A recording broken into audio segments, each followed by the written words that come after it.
This podcast is brought to you by our beautiful and sexy anime addicts around the world. If you want to help support the podcast and feel sexy yourself, head over to aapodcast.com/join or Patreon. Do a good thing. You'll be supporting the show, help us continue to operate the way that we want to, and as a thank you, you'll get all of our exclusive content, our hentai episodes, our hobby addicts, and our after parties. We just talked about video games for almost an hour on Hobby Addicts, so if you're a gamer, that's the place for you. And with your support, we will be very thankful and keep this show running just the way we want at aapodcast.com/join or Patreon. Now it's time to start the show. Get ready! You're about to listen to the Anime Addicts Anonymous podcast. Make your anime addiction worse at aapodcast.com. And now, here are your anime addicts.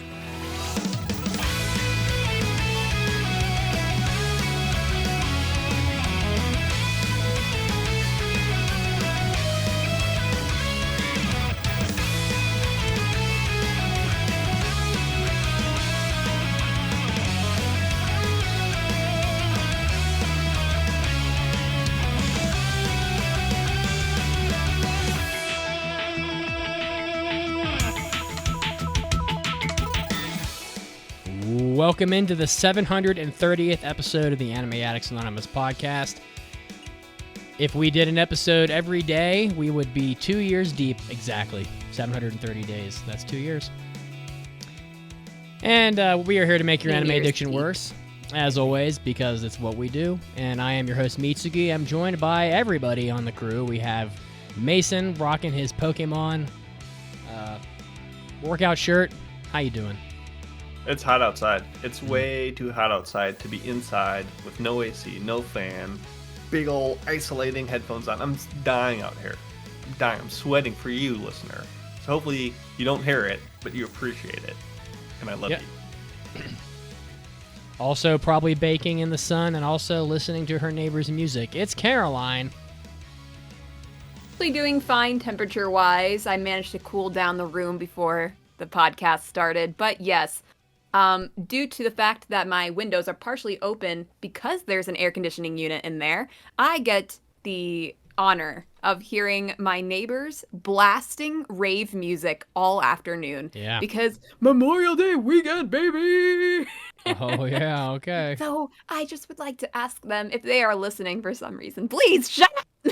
I don't know if Memorial Day is the weekend I would associate most with like rave music and house parties. You know that. Was that more of a is that more of a 4th of July type of? Yeah, more of a 4th definitely. of July thing, but they don't care. Anyway, Don't you guys know that there's podcasting going on right now? It's very rude of them. Yes, I think you should go take your microphone on location and see what they think about CG anime, which we'll be talking about later today. They'll be like, "What?" They have no idea. If you want to watch us live, you can do so on twitch.tv/AAA podcast live Sundays at 5 p.m. Eastern. So we will be here for you if you want to join us live. We're also on all the social medias. We're on the Twitter or X or whatever the fuck you want to call it.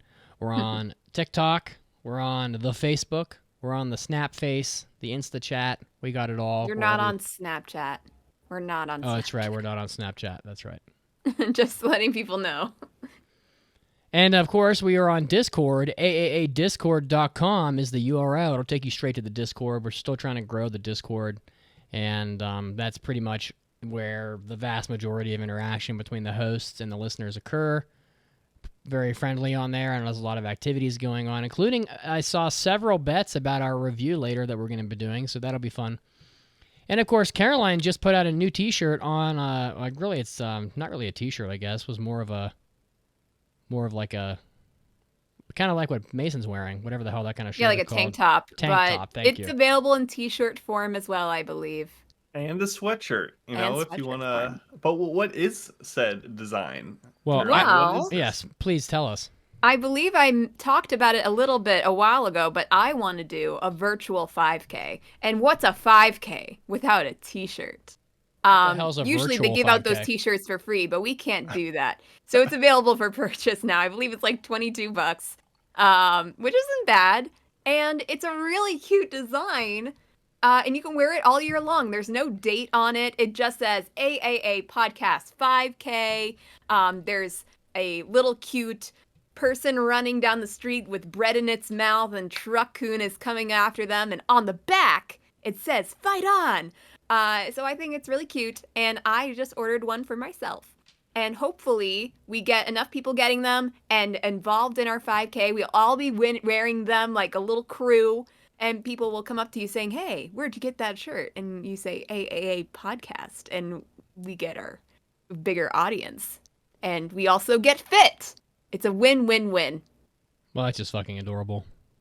Yeah, It is what's a great 5K shirt. without branding? That's what Really? the name of the game is. They do look good, though. Yeah, so no date yet for the virtual 5K, but I imagine we're going to try to do it in August or September. And I think live on Discord and or Twitch. I don't know if we would put it on Twitch because we're going to play music and stuff. I don't know if that might cause an issue, but we'll do it live and it'll be recorded so people can join at a later date if they want to. Just have a fun time, listen to music, banter, get updates on how people do during their run or walk. And I think it'll be a fun time. And wear cool t-shirts. The merchandise store is at www.aashop.info. If one of you wants to type that into the Twitch for these people who are asking, that would be very helpful. What are we doing on today's podcast? Well, I'm glad you asked. There was an article by let's see, who is this person? They are like the producer or the executive producer, or it's the president. Studio Orange president, Eiji Inomoto, claims that people have accepted CG and that we should shut up about it, pretty much. So we're going to talk about that. We're going to talk about our own thoughts about CG. We may or may not have people call in. We'll find out if anybody wants to give their opinion. But I'm just curious to see if we have really accepted CG or not, or if that's just like hot air because Studio Orange does tons of CG anime. So I know that not all of their stuff is great looking. So we'll have to see about that. And also the anime Solo Leveling. We'll be doing a review on Solo Leveling, which was much more violent than I expected. So, and without further ado, we got lots of big news to get to, so I'm just going to usher us right down into the big news.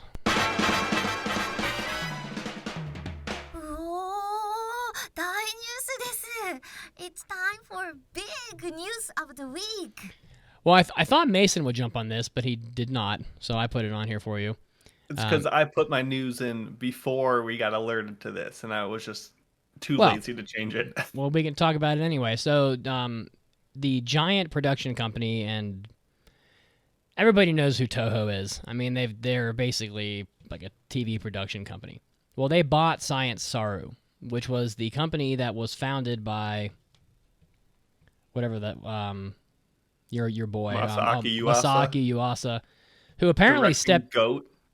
who apparently stepped down. He is not even like involved that much anymore, I guess. But anyway, so they integrated Science Saru into the Toho group, which Toho wants to be more involved in animation production. So they have targeted Science Saru and have bought the company.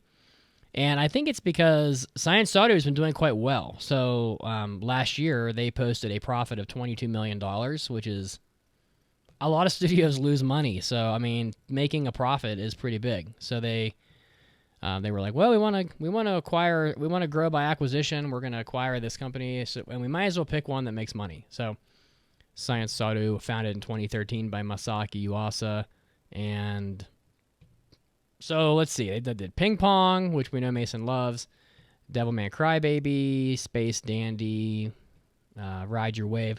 But yeah, but Yuasa stepped down as the president in 2020. I think he was just kind of fucking tired. Is what Yeah, I I mean, read. I think it was a mix of he's been working for so long, and directing takes a lot out of you, and to be a president of a company on top of it is probably also demanding. So he still has done work for him. Like Inuo came out after he stepped down from the presidency, but he's definitely taking more time for his work, to study, a bunch of personal time, which well earned. So even with him not at the top like CEO level position, if you will, he's definitely still a part of the company and involved. So, but it's in good hands with Union. So I think it'll be good. So, are you concerned at all? But with this acquisition by Toho, or is this a nothing burger? It's one of those too early to tell things. I mean, if Toho is like, oh, we have this established, they're not like a Madhouse level, like massive animation studio kind of thing, but they churn out stuff here and there. And if Toho's like, oh, they have their own identity and process, and we're gonna let them exist as just subsidiaries under us, I think that's the best situation. It's when they start putting their fingers in the pot and being like, oh, you guys should actually do this because we think it might make more money, or Toho policy is to actually have this sort of advisor kind of guide you. And once you start meddling with a culture of a place, I think you kind of lose what made it special. Now, of course, Science are like a lot of anime studios, unfortunately, known for not having always the best work culture. So if this acquisition can kind of help alleviate that and give them more resources or funding or whatever it is to make it easier on the animators, producers, the people involved, love to see that. But it's always tricky when one company kind of takes over another, and you wonder how much it's actually going to be put under the thumb or allowed to thrive as it was. So it could be a big nothing burger, but hopefully we get some good news out of it, all things considered. I don't think anything will happen. If Toho's smart, they'll just let that company continue to operate the way they've operated, and they're just going to grow through acquisition. So yeah, and I think that at the end of the day, like if you looked at what Yuasa has done as a director, Ping Pong wasn't with Science Saru. It was with other stuff. I mean, Tatami Galaxy, that wasn't with Science Saru, but definitely his ethos and style has definitely carried over. So hopefully it will just continue to do the same under Toho. So we'll see. It's always interesting, though. Also in the news, last year, Netflix, this is such a crazy number, 90 billion hours of content was watched on Netflix last year, which is actually down from 2022, which was 93 billion, if you can believe that. It's such an insane amount of hours. I mean, how many hours are in a year? So 24 hours times 365. This many as I flash up all my fingers. 8760. So 8760. That's wow. 10.2 million years worth of time was spent watching Netflix last year. That's almost as long as this podcast has been around. That's almost. Let's see, the average human lives like 78 years. That's 131,000 human lifetimes last year alone watching Netflix.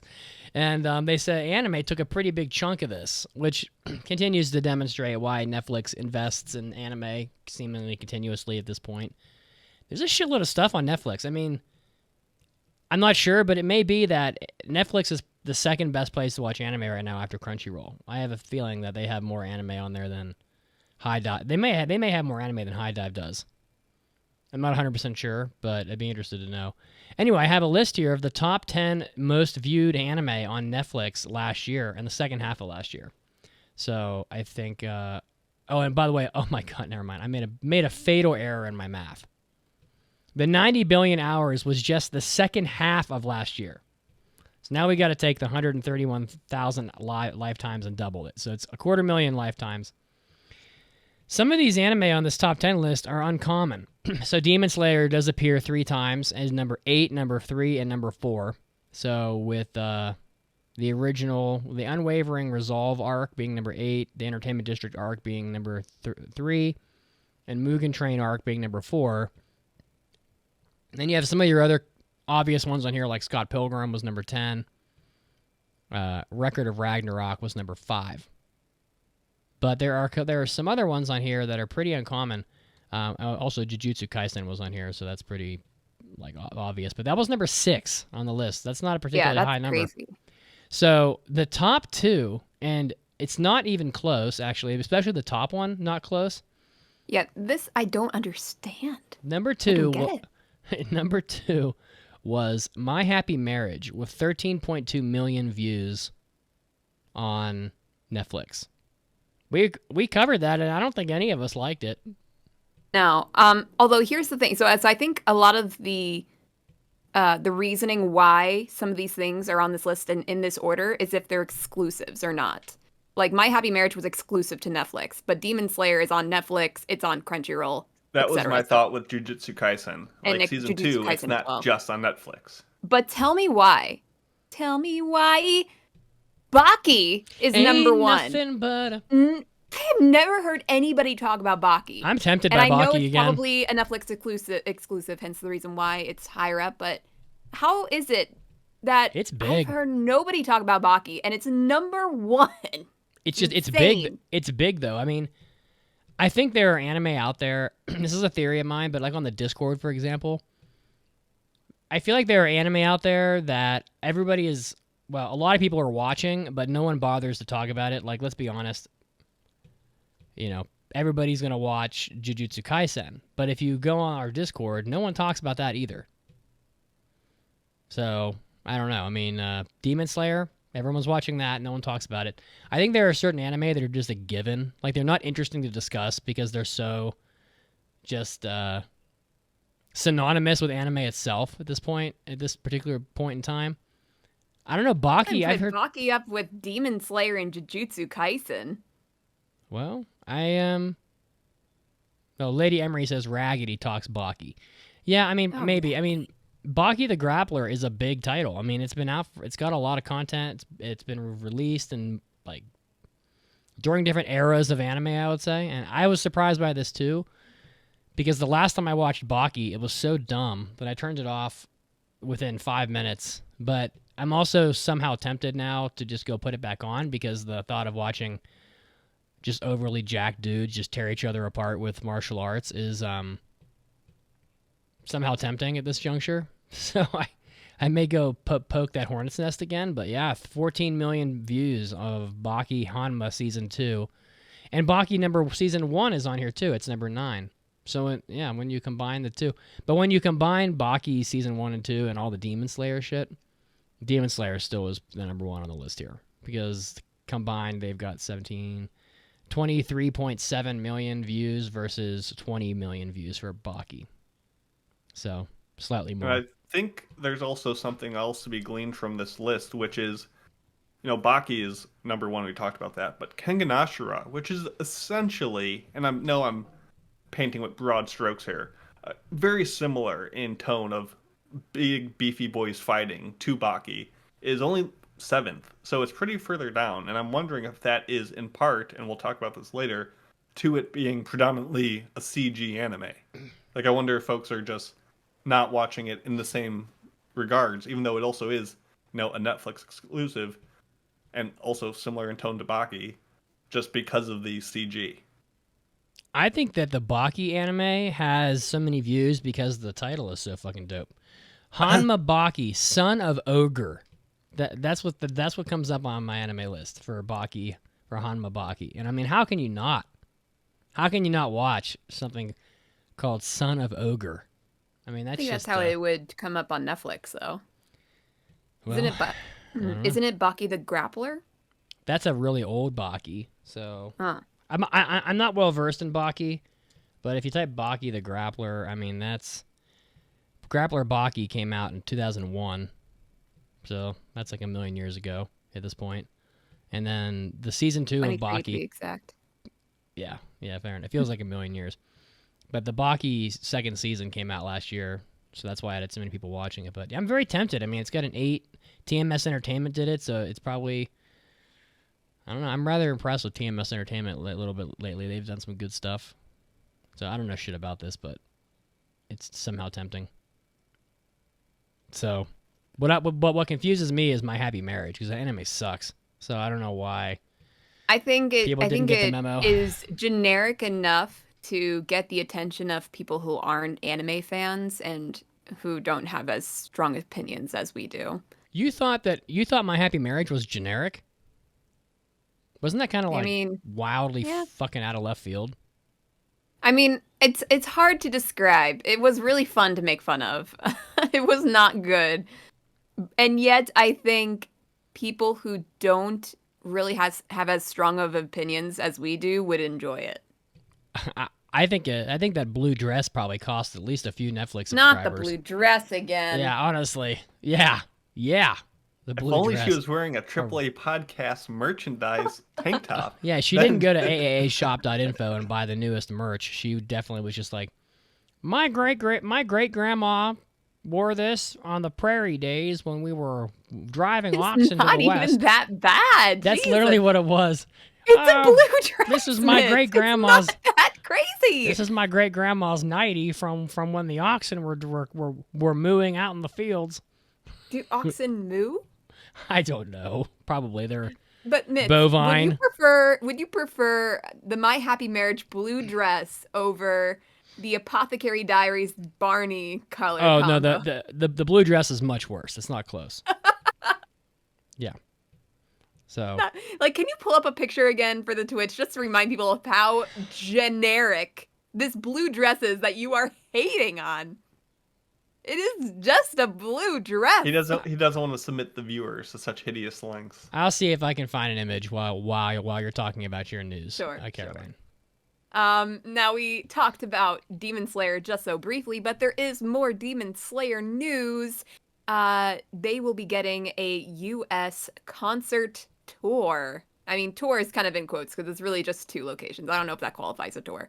But Demon Slayer Kimetsu no Yaiba in concert will premiere on September 21st at the King's Theater in Brooklyn, New York, and September 28th at the Golden Gate Theater in San Francisco, California. Did I mispronounce San Francisco? I don't think so. Oh, okay. I don't know why that sounded weird coming out of my mouth. Anywho, so this is the same theater in Brooklyn that did the Avatar concert. And so, yeah, that's pretty cool if you were part of our little group that went. I don't know, maybe we'll do it again. I mean, it was pretty fun. But it does seem like the prices of these tickets got a little bit more expensive compared to the Avatar concert. But they are on sale at the official website, demonslayerinconcert.com. The concert will feature an 18-piece live band and a screen displaying scenes from the Unwavering Resolve arc, the anime's first season. It will run for 2.5 hours, including a 20-minute intermission. So I imagine this one's going to be a very well-attended concert. Jesus, Yeah, do sounds they pretty even? cool. Is there even enough friggin' music to run for 2.5 hours? There's not 2.5 hours of music in Demon Slayer. Probably with all the No seasons they've freaking had. way. Although Nope. now that, Mm-mm, but no the thing way. is that they are also keeping it to the first season, so that's interesting. There's no freaking way. I mean, you're talking about 50 songs. I mean, there's no fucking way. I could see it if they were doing, up It's until the full version of recently. these songs too. Because I mean, the Avatar concert it was like chock full of music, but they also went through 3 seasons worth of music. They're probably going to get So- up there and talk and blather on and have like a, Actually, a show. if it's to it. similar to the Avatar concert, they didn't talk at all. I don't know who would be talking, like the conductor. It's kind of not their style. 2.5 hours is literally longer than. It's almost as long as the entire runtime of the. How many episodes was the first season of Demon Slayer? Is it 2 cores or 1 core? I think it was 2 cores. core. Even still, I'm gonna look up the OST. I guarantee you, it's not that long. We'll find out. But I'm sure you're correct. I just, I'm kind of curious about that. Yeah, here we go. All Demon Slayer songs from season 1, 29 minutes on YouTube. So I don't know what. Well, that's YouTube. What? Can't trust YouTube. What are they gonna do? Play every song 5 times? They're gonna You play can't the trust opening YouTube? 20 times in a row. People Oh are gonna my- go nuts. If you can't trust YouTube, who can you trust? And by the way, I'm really struggling to find this blue dress photo. I'll try to. I'll I'm take not- a turn and try to yeah. see if I can find it. If you look up, if you type "My Happy Marriage" blue dress or whatever, Because nothing nobody comes. cares about this blue dress other than you, Mitz. Well, she wore it quite a lot. Like I figured it would just show up from her being like in the show, but So the Demon I'm Slayer failing. Kimetsu no Yaiba original soundtrack Volume 1 is listed at 3 hours, 41 minutes, and 56 seconds. where are you seeing that? I'd love to see that list. On the official Kimetsu no Yaiba fandom.com. So essentially the wiki.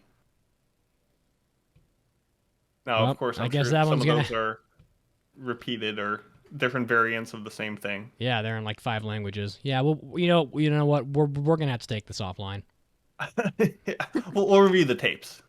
Yeah, Yeah, it's like 3 Well, discs maybe- with 50 songs each. I'm sure it'll be great. Maybe I will go. I don't know if I will. I'm not huge on Demon Slayer. compared to a lot of other people. But if there's an interest for a group to go, then maybe I'll go, and I will let you know what the deal is. Indeed. Yeah, let us know how Just it be on goes. the Discord. That's where you'll hear about it, because that's where Caroline puts all her cool adventure offers. I will say as a side note, that's a long concert. Unless there's like openers, which might explain why it's 2.5 hours, but like Again, I don't know who'd open for an or it's not really. I'd say orchestra. I was about to say orchestra I don't concert know. because that's what the I Avatar mean, yeah, concert was. there's a But I think it's 20-minute more. intermission, so it's like 2 hours of actual music. Yeah, I don't know. I just think it's a long time to like if you go to the Final Fantasy concerts, which there's I don't know 20 to 30 times as much Final Fantasy music as there is Demon Slayer at this point for sure. Those are only like 90 minutes tops. So Oh, I don't know. found the dress. You did? Yeah, I'll send it to you. Oh wow. Okay, great. I just put in my happy marriage Mio modern clothing. that's what you had to type in to find it? Yeah. Oh my god, it's funny. Oh no, what I should have typed in was my happy marriage Mio, that godforsaken blue dress, and it probably would have been the very first thing that came up. Why don't you just link it and then post the link in the Twitch? That would make it easier for me, honestly. Okay. Mason, what do you have for big news? I have a little bit of tragic news, as you may have heard. Uh-oh. Kabosu has passed away. No! She is the Shiba Inu who was the face of the Doge meme, who recently died, passed away at the age of 18 years old, which is a pretty good run for a dog. For the past 10 years, obviously this meme has been pretty consistent. It's held up a lot better than a lot of other memes, in my opinion. And it's definitely become even more widespread in popular culture, from having references in video games, advertisements, and even a whole cryptocurrency around it. So, F's in the chat. big sad. F's in the chat. It's actually pretty funny that the whole meme of Doge is not as popular as the actual dog itself and her owner, Sato, which has like one of the most popular pet-related blogs. That is where the meme picture came from. And speaking on Kabuso's passing, Sato said that she went very peacefully without suffering. And in 2023, a monument was installed in Chiba. So, sad day for Doge fans. Good meme though. Always made me happy. And that's it. That's my big news. The stupidest It's a thing fairly about long life for a dog. that is pretty long. The stupidest thing about all that is that there were like there's tons of people that just bought some Dogecoins. Like, speaking of dogs, my dog's collar is the loudest in the world. Heck Oh, yeah. speaking of which, the music finally stopped. I'm so happy. Oh, congratulations! That's very happy for you. All right, continue. Anyway, yeah. So the silly thing is that like back probably at this point 7 years ago or so, tons of people bought Dogecoins just because it's a fucking joke, like a meme, and now they're all fucking rich beyond belief. And it's like only in this world can you buy something utterly useless and end up rich. You can't use a fucking Dogecoin, and you probably never will. You can't go to a 7-Eleven and spend Dogecoins. But someone See, I kind of would like a Dogecoin just to say I have a piece of history. And if you had bought like $50 of Doge, if you had bought $10 of Dogecoins 7 years ago, you'd probably have $1 million now because it went up like, I don't know, 200,000% or something insane. I don't know. Just the world is so wild. Like, Well, how does something not physical have value? That's a much longer discussion than Yeah. we have time for right now. the answer is And quick suddenly, answer. by me asking that question, the banks have plummeted from credit card values. Yeah, credit? You think that's physical, Credit? baby? You're done. You're done. The short answer is I just put us into a deep, deep depression. I think the short answer is that 99.8% of cryptocurrencies don't have any value. There's only a few that do, and it's all just propped up by sentiment of investors. You can't use or do anything. There's like 4,000 cryptos, and not 3,978 of them are totally just fucking meme useless, but people still trade them, so I don't know. Technically, you could trade it. I could go gather pine cones outside and trade those if I wanted to, but nobody would give a shit. I feel Rest like in we peace, talked about 15 Kabosu. different things during this big This news was of the week a segment. very meandering big news of the week. Yeah. But Well, people that's like okay. people love it. Yeah. Because we have arrived at our main topic. We'll see if anybody shows up to chime in on this on Discord. Yeah. I don't know that anybody gives a fuck about this enough to chime in, but I'm interested. So Studio Please Orange, fine. Studio Orange is a well, they've done a lot of good work. I think at this point they're rather well known for things like Beastars and Land of the Lustrous, which I know Mason loves. There it is. So He's good. got his manga. So good. Oh, it's so good.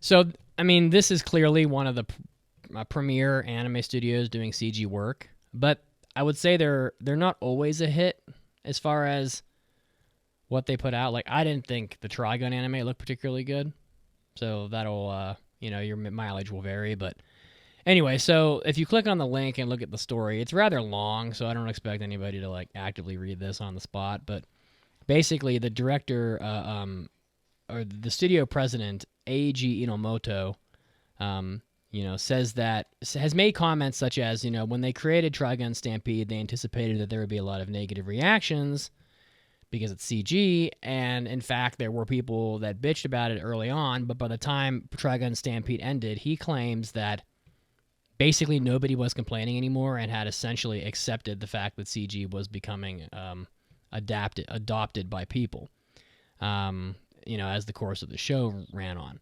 And I'm just a little curious because it would be very convenient for the president of a studio that does CG anime to gaslight you into thinking that no one dislikes CG anime anymore, when in reality, I'm pretty sure there are a lot of people that still think CG anime is rather repulsive, such as Splenlard from in the Twitch, who says New Trigun was not watchable. So I'm calling a little bit of skepticism bullshit on Inamoto here because. The reason why I wanted to ask you guys, and we have some discussion topics, some discussion statements here on the outline, but I'm also curious to see what our listeners have to say, if any of them feel like talking about it, to see if we really have adapted CG, or if Inamoto's just talking out of his ass, or maybe he's like operating with an extremely small sample of people that isn't really indicative of like the overall viewer base of anime. So I'll start with this. We'll start with Caroline. What is your current take on CG? I mean, has your opinion changed at all over time, or are you pretty much where you were years ago with CG? Well, I used to be of the opinion that if something's gonna be in CG, it's an automatic. Ugh, no. But I have been proven wrong. There have been decent anime that were in CG. I don't know if I can say with certainty that the CG would have, or if the anime would have been better, or even as the same quality if done in our typical animated, what the opposite of CG? What is it? 2D? 2D, sometimes called traditional hand animation. Traditional animation. Like if Land of the Lustrous, for example, I haven't seen Land of the Lustrous, but I know it's like a. I just plan to broke watch his it. heart. I'm planning to watch it. You killed him. Planning to My watch it. Kokoro went brokey. He's Sorry, dead. Kokoro. I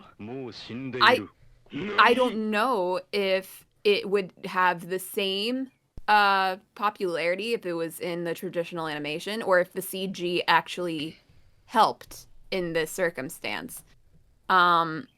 Sometimes I do feel like they were doing CG just for the sake of it. But I think it can be used in a way that is that's interesting, like with Land of the Lustrous, I'm presuming. And maybe some... You know what? I wonder, has there been an anime that has used CG poorly on purpose? Like in a video game type of anime where they're like, oh, we're in a video game, so let's use the CG poorly, like a video game might. I feel like that would be funny.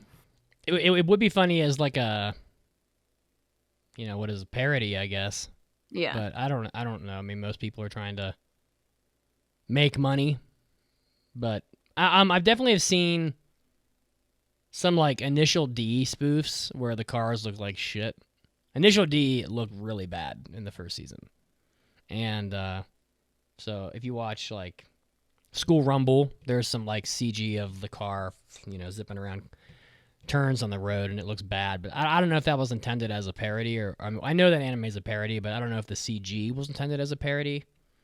I just think some people can't draw cars, so they had bring in like the CG folks to do it. Like that's what happens a lot of the time, I feel like. Yeah, so I mean, I think in conclusion of my general opinions of CG, it can be done well, but frankly, I would think of it as the same as, traditional animation. Like, just because it's traditional doesn't mean it's good. You can do really bad animation without CG, and you can do really good animation without CG, and vice versa for using CG. So it's just a matter of doing it well, What do you like think, anything Mason? else. What is your take? Yeah, so when I think of CG, I think the blanket statement is yes. I think in recent years, CG has gotten to a point where I am more comfortable with it than I was before. So I think that's the starting point here. I think thinking about CG though, there's two things that come to mind. One is CG really started appearing in the 70s. So it's been limited for decades from software and computer performance. And it's really just now since the 90s that we've been able to see it used more often. And it's tough to compare what, in my mind, is such a new form of art to something like traditional animation, which has been around for 100 plus years. It makes sense that if you compare the two, I think we're more used to the refinement that we've seen and come to accept from anime. A lot of us, I would bet 99% of us, our first animes were from traditional 2D stuff, and that's what drew us to the medium and kind of is already appealing to us on some way. So everyone has to go through some, oh, CG is different. And am I okay with that? And I think the answer at the end of the day is there are shows that incorporate CG as like a background vehicle or the dance performance in an otherwise 2D thing. And that can be more jarring, I think, sometimes than like a full all everything CG like what Studio Orange does. So I think there's two different ways to kind of compare how CG is being used, but for the most part, I think we're at a stage where I'm pretty like CG isn't a death sentence for me nowadays. And I mean, like Caroline said, it's an art form. You can have really good CG, you can have really bad CG. I mean, the new Slam Dunk movie, the new Lupin the Third movie, were phenomenal CG pieces and are definitely a high point of what CG can get to. Pretty much everything Orange comes out with. Yes, even Trigun Stampede, despite all its flaws, I think used CG in a way that I was glad for it. But we'll get into the specifics later. What do you think, Mitz? Well, I think when they use CG in spots, it tends to be in for things that I feel personally the animators struggle to draw them themselves. It seems like you get a lot of like mecha or vehicles or horse and buggy. There's some anime I saw not long ago where like they did the horses in CG and they look really fake. I can't remember what anime that was, but what did we review recently? I don't know. But it could have been a while ago as well. But for me, listen, I think I'm on the side of the spectrum that just doesn't like CG very much. Not only do I not like CG very much, I don't even like. The first thing I thought when I put Mobile Suit Gundam War in the Pocket on from like 1988 or whatever was how charming the animation was from 1988. I don't even like the way that anime looks today when it isn't CG. So not only do I not want CG, but I would like them to go back to doing it the old way. Now, I don't think that's going to happen. You just want more cells to collect, Mitz. It just, but no, there is a charm to the old it looks Wally style. Yeah. Anime today reminds me of, and it's not like, listen, we're gonna talk about solo leveling in a bit, and it certainly doesn't fall into the old ways of making anime. It's not CG, but it's newer. It has newer production methods, right? And that's fine. It looks fine, but to me, the difference is like when you walk into a hospital and you're in like a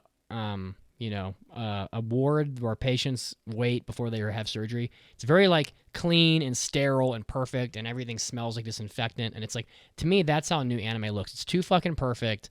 It looks too perfect.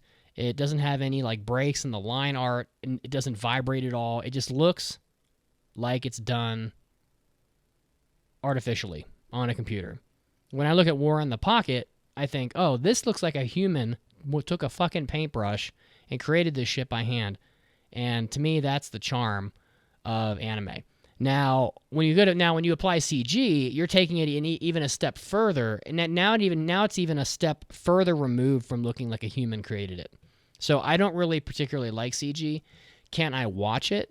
Yes. I think probably the best example of CG that I've seen off the top of my head that looks good and I had no problem with was Beastars. I think Beastars look perfectly fine, look very good, and I have no real complaints there at all.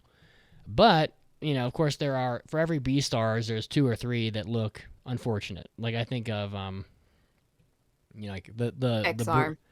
X-Arm is a real glaring example.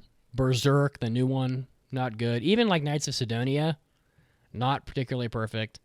But yeah, my take is I can watch it if it's good, and if it's good CG, it won't deter me from finishing the show. But it's never a positive for me.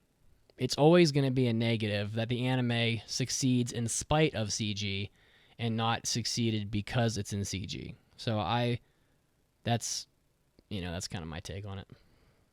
And let's pull someone in from the chat here. We got Yotaru Vegeta, who I happen to know has a great voice. So let's see here. I'm gonna let Mason do this because it's gonna break our camera views if I do it, because I am Okay. I'm like a clueless baby. You ready? Yeah, Here we bring him in. go. Hello? Hello. There he is. Cool. I hate So- all the slide anime. So It's disgusting. I was excited when I saw you pop up in the queue because when you submitted your sad note about Akira Toriyama, one of the takeaways was you had a great voice for radio. So I was like, yeah, let's get this guy back on. So what is your take on CG? Are you a CG fan? Is it a deterrent for you? Like, how do you feel about it? I've become a greater and greater CG fan, especially since the 2000s. If anyone has lived as long as me, you've seen the evolution of CG anime. We had Blue Submarine #6 in 1998. Oh, snap. What do you remember that? Just blobs of computer polygons walking around, and now we have Land of the Lustrous, we have Studio Orange, we have Knights of Sidonia. Come on, people. We're at the peak, and we're just getting better with CG anime. So I actually had I was thinking about Knights of Sidonia earlier, and I was trying to come up with like CG anime on the list out here, and it actually ended up on some of the like bad examples of CG because they said that the facial expressions of the characters were very muted. I guess that was kind of early for that studio, and they didn't really know how to handle the facial expressions properly. But there was a big mecha waifu, so who cares? Yeah, personally, I wasn't big on Knights of Sidonia. Like that was, I think the as mechas much are as cool. I'm like down for CG, like Ajin, the Godzilla film trilogy that Polygon came out with. Knights of Sidonia, I What just about was like, I just bounced off it, and maybe it was the shower scene with the bear. Who knows? But Come on. The theme song is peak, though. I Oh, can't the theme, sing it. If I could theme sing song, it. Knights. Yeah, I'm not gonna do it either, but that theme song is fucking great. So in general, you've accepted CG as your Lord and Savior? Yeah, I'm holding it to my breast. I'm Oh, wow. embracing it. All right. Well, that's a Hopefully point. they'll come. I think at this point in the conversation, the president of Studio Orange doesn't sound too far off. I think I'm the only one that's curmudgeonly enough to be largely dismissive at this point. well, I think his quotes are a little off because his first quote is, we made Land of the Lustrous, and people accepted it, and I think that's true in the sense that like that show did foster people being like, oh, CG is definitely a viable option to tell these great stories.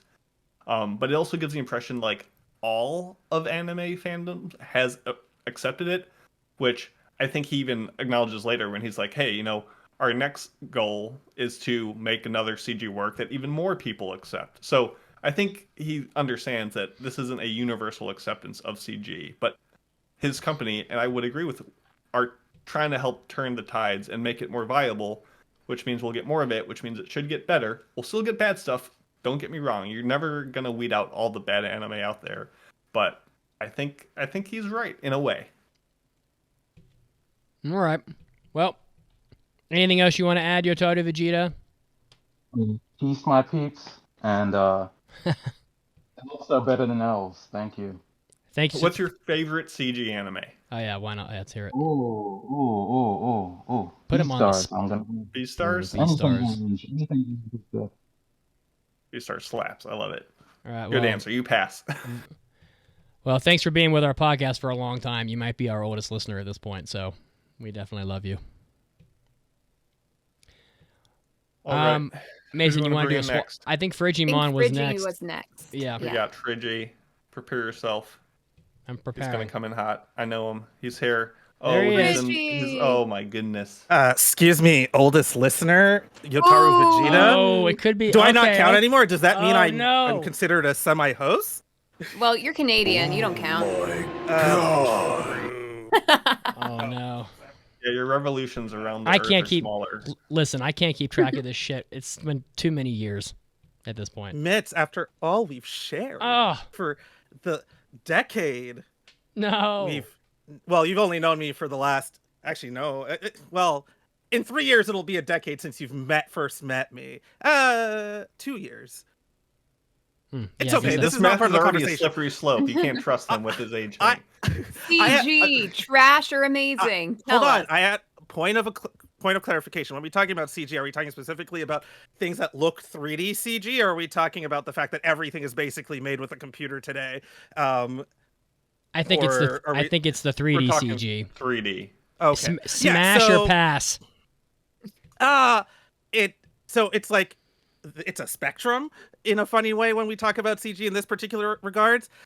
It sucks when it's used as just a cost-cutting measure. Honestly, sometimes I wish they would just make a static shot in like 2D animation of a football field. I see it. You see it a lot in soccer anime actually, and I've watched a fair amount where it's just very obviously like these essentially stick figures walking around on a field, and it looks so bad. Oh, I'd rather they hate did something CG different. crowds. I absolutely it's hate it. terrible. I would, yeah, as you said, would rather, frozen people and the implication that they're walking. That doesn't take me I out love as much CG as the crowds. CG crowd. Oh, What? it's great. You Nathan? look at them and you can see like 7 of the same person, and you're like, Oh, stop it. You recognize don't love him. it. But also, for the most part, I don't like CG when it looks like CG. I like it when it emulates like my 2D animated style, right? And it has like it's obviously made with CG, but they're very much trying to emulate 2D. But then again, I think CG works like some animated mediums. With a certain stylization to some extent, right? So like looking at Land of the Lustrous as a great example. I don't think that really works in 2D. I think that only works as a CG anime because there is supposed to be something unnatural about it. They are emulating, in a way, humanity. And I think that does work. But for the most part, like when it's just so like obviously a cost-cutting measure, it's so bad. I despise it. And a lot of studios, unfortunately, because of like the way the industry works, have to use those cost-cutting measures. And it's even worse that if you're gonna use the CG to cost cut, that you're also gonna just like not animate some things also. Like, come on, you can't do both. Choose one or the other. But for the most part, like I think like great CG is basically imperceptible, and Okay. terrible CG is like so in your face. It- But yeah, like I think Beastars could have been either or. But, So you're saying if you can perceive that it's CG, it's a no bueno. not again, it depends on the medium, right? Like something like Beastars kind of works, but I also argue it could work in a 2D animation just as well. But something like Land of the Lustrous, I know it's CG, but that works super well for me. I think like it feels like some parts of Sunny Boy felt like, if I remember correctly, felt like they were just so obviously CG in an awkward way. And if we're gonna go back to the early 2000s, I think CG works in something like not Bacano, Bokurano, like the alienness, like when you're trying to portray something alien. I think CG that's a great use for CG. I think otherwise, I think you, for the most part, should be emulating 2D as best as possible with the CG, and that's where I kind of fall on it. I don't hate it.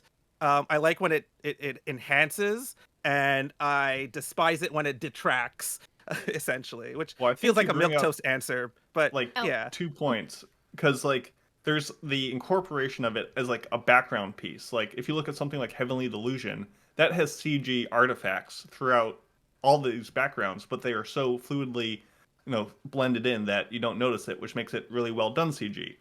And I think one reason why something like Beastars or Mechs or Aliens kind of work so well with CG is because I think a lot of people's issues with CG isn't so much how they look in the static frame, but how they move, kind of this unnatural, wafty airiness that doesn't quite feel like we're used to seeing animation move. And I think that's really the big ticket is, if you watch this big wolf man walk across the stage, like he's going to look unnatural no matter what, because we don't have in our heads a concept of how this wolf on 2 legs will move like that with school outfits on. So him being CG and moving in CG that is good isn't so much jarring as watching just a person walk down the street in a crowd where you're like, okay, that's clearly not how humans move. And I think the movement of CG is kind of a big hang up for a lot of folks.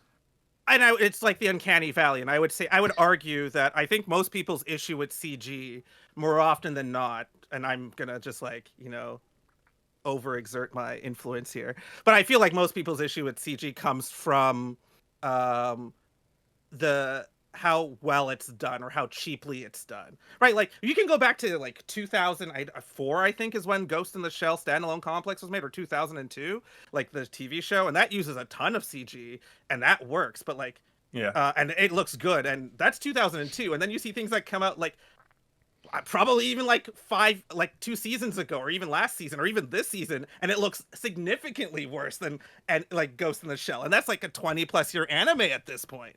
So like it's I think that's where it comes into. It's like how cheap it is, because if it looked good, like I think Boy and the Heron, wasn't that kind of done sort of mostly in CG as well? I haven't seen it. It didn't look CG. It probably had some CG elements, but it was pretty fluidly and well integrated to all the traditional stuff. My response to that would be, if it has to look good or to be accepted, I mean, if you go so far as to say it's imperceptible, then I'm not sure that that's really what the president of Studio Orange is actually referring to. I think he's referring, because if you can't tell the difference, then there's nothing to even discuss, so you wouldn't even know it's CG. Like, shit, Solo Leveling could be full CG, but it doesn't look it. So, yeah. But like, I think what he's referring to is like Trigun, obviously CG. People are either going to puke on it or they're going to, accept it for what it is. But I don't know. When we get to the point where you can't tell the difference, I don't think anybody will even talk about CG anymore, because it's just kind of melted into the chocolate, the chocolate melted into the pot, and now you can't even see the chunks anymore. You know what I mean? Does that make sense? Yeah. Although you mentioned before about like how like if it's going to be in CG, you want it to be as close to 2D as possible, and like emulating the anime that is traditionally made. But frequently when we watch a CG show, I am mostly turned off when they try to do like anime-isms that is commonplace in 2D visually, like slapstick stuff. And it just doesn't look right when it's CG. Right? Like, does anybody else feel that way? Are we talking about MF Ghost here? I can't remember any. We're talking about Code examples. Lyoko, the peak of CG. Ooh. That show does not hold up. But yeah, for Yeah, me, I'm having trouble thinking of a specific example, but it's been done where or like it's probably like stuff they've done in Trigun, like they try to do a comedic moment, but in a visual way that's common in 2D, but it just looks really weird in CG. So I guess the part I'm going to go back to in this particular regards, and I think I think why it worked. I think Studio Orange, and I think why, because I think they do most of the CG stuff that I think people like think is really good, right? And I think the point I'm going to go back to is that if you make CG as a stylized medium of anime, CG works, and I think a lot of places aren't doing it as a stylized version. Like, look at Crayon Shin-chan. That's like a deliberately awkwardly drawn anime or manga. Like, honestly, like I can't look at that. I look at it good. Or, and Mason, you're gonna hate me. I Like was thinking it. Yuasa. It's okay. Yeah, he has a style Yuasa, that's not for everyone. stylized works. I don't love it all the time, but like I think it's like it doesn't always look well drawn. But like you've argued, it's on purpose. And if there's a purposefulness to this, to the style and a part stylization to these animes, I think the CG works, and I think a lot of studios don't go for that, which is why a lot of CG kind of sucks, for the most part. It sounds like your point is you want CG to be the choice that they want to do, not the choice that they resort to for lack of time or funding. Basically. So And we'll leave you with one question before we get to the next guest, because I want to get everyone on best CG anime. I probably will stick with Land of the Lustrous as the last one. I remember, like it's That's why we're friends. because of them being gems. They can do so much with it, and it's supposed to feel unnatural and eerie, and it really plays into the atmosphere and everything they're going for. So I think that would probably, and I forgot about it, but I was looking at a list of CG anime, and I remember like, yeah, no, I really like that one, and I kind of hope that they go back to it, honestly, and make a continuation to that show. They have the ending now. They can make it happen. I really hope Orange, so. please. All right, thanks for your time, guys. Love y'all.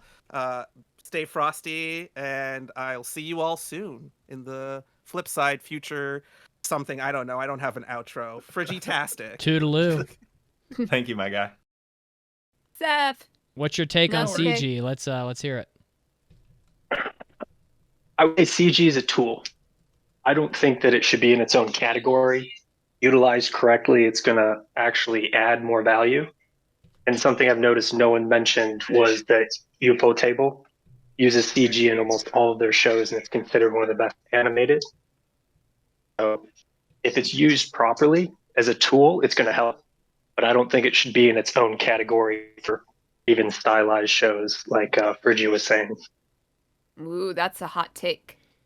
Well, I think, there's something like, you could look at the Girls Band Cry anime that's coming out, which is in full CG. And it's like, well, clearly it being in CG was a choice that they made. And I get that there's a separation of CG as the tool that animators use to animate their show, and CG as a design philosophy with, you get a lot of the spinning camera work, and like you said with UFO Table, making their animation scenes really pop when there's all these like special effects going on. That is super cool. I mean, even like you look at the Demon Slayer, his like water blade dance, like that's CG, but it integrates super well, like you said, in a tool more than a mindset. So I feel like there's a lot of ways to approach CG as a concept. But overall, sounds like you're more positive to its inclusion in anime to some degree. Well, necessarily positive. I just know that it can be positive. It's ruined a lot of shows, and it's hurt a lot of fans. Like the season we don't mention of Berserk, that kind of probably turned off a lot of people from that. Yeah, I'd and say then that's you have like an killed anime that show. like Kingdom.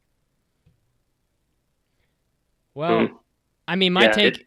I'm going to reiterate something that I said when Frigimon called in, and that's basically that if the CG is so good that you can't tell that it's CG at all, I don't think that's what we're talking about. At that point, I wouldn't even be able to. We wouldn't even be able to have a conversation because it's so integrated that it's imperceptible. But what you're talking about is when it becomes a distraction by obviously leaving its mark as being a CG anime. If I can identify it as CG, then that's not a good thing. I would say overall it tends to be more negative than positive. Okay. Because there's the handful of shows that we can count out that are all die, and they're all lacking something. It's like you constantly mention that there's no artistry or there's no individuality with like character designs, where Knights of Sidonia was good action and it was a good mecha show.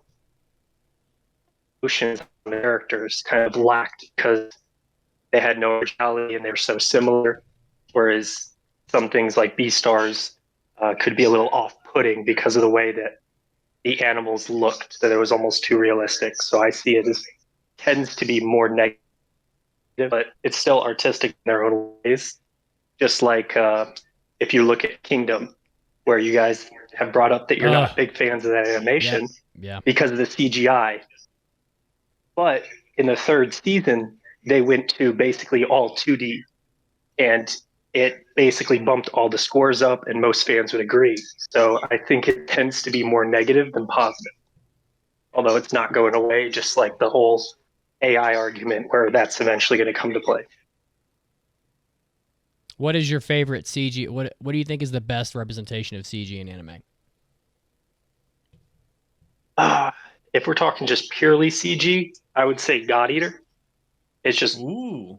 artistically going all CG, where it even shows like the like just crazy monsters that they use. You can tell they're CG, but it's still animated very well and it's fluid. All right. Well, Seth, thank you for calling in. We appreciate your input. Yeah, some good points. The Green Bean posted their thoughts on the Twitch, and they said that eventually CG will be used to cut the bottom line, and eventually it'll be AI creating CG, and it will lead to something that is not anime. And then Captain Avatar immediately chimed in and said, at which point I will be through watching anime. So clearly we have some extremely harsh opinions about, the artificial nature of the creation of anime. And CG in general. I don't know. I feel like we got a mixed bag from the conversation. I'm obviously very negative. Those comments on Twitch were negative. I actually thought Seth was fairly negative, but I don't think Yotaro Vegeta and Frigimon were overly negative, and I don't think either of you were overly negative either.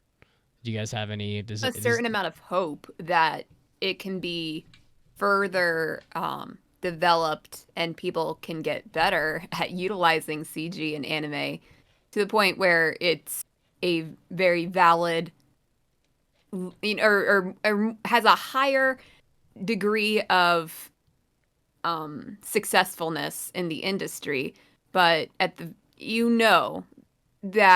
the CG used to cut corners will never go away. I mean, it's capitalism, honestly. I think we're implementing things like this to make anime production way cheaper, which, when you cut corners on cost, I don't know, it tends to have an impact. I mean, this happens in everything. If you start putting shitty ingredients in food, the food doesn't taste as good. It's not as healthy for you. If you start cutting corners on your car, like you're acting as if fried food isn't the most amazing thing ever, Mitz. Well, it is amazing, but it's not good for you, and it's very cheap. So, but it's tasty. But I would say that, like, if I get fried chicken at a restaurant, you can probably make the equivalent at home tastier. But anyway, it's a different conversation. But but yeah, it's just I don't even think CG is even a conversation if we're not if I don't think Studio Orange would be using CG if they weren't trying to make their anime as cheap as they could. They're trying to make a profit, and the reason why we don't use cells anymore is because that, as far as I understand, was the slowest and most expensive way to make anime, period. And that's probably why more anime are made now every season, as opposed to when we had cells, because it was fucking hard to do in the past. And now we're just doing it on computers, and it's way quicker and easier. Yeah, there's certainly something to be said for that. But I think at the end of the day, CG is not some magical cost-cutting tool. Like, it does not, they use CG, they saved money. Sure, in some instances where they have just the random vehicle or crowd shot in all CG, yeah, that's probably the case. But what shows, like, that we've been talking about, Girls Band Cry, Bang Dream, Beastars, Land of the Lustrous, Slam Dunk, like, those are all using CG for a very artistic method with the tools that Seth talked about. And I think really Yotaro nailed it, where it's like, we're at the best CG has ever been, but we're not at the best it will be. And I think at the end of the day, the thing is, you get what you settle for. And I think, with Studio Orange kind of being like, no, we're going to keep on pushing. We're going to try to make CG accepted, whether it's for, the financial benefits of making anime in that medium, or just they want to tell stories where you are aided by a CG thing. The things you can do with a camera and different perspectives are so much easier with CG that makes some really compelling shots. So as long as we're still using it as a artistic tool, I think CG will continue to grow and proliferate and be more accepted. Will it ever be, the flat out standard of anime? I hope not. I don't think so.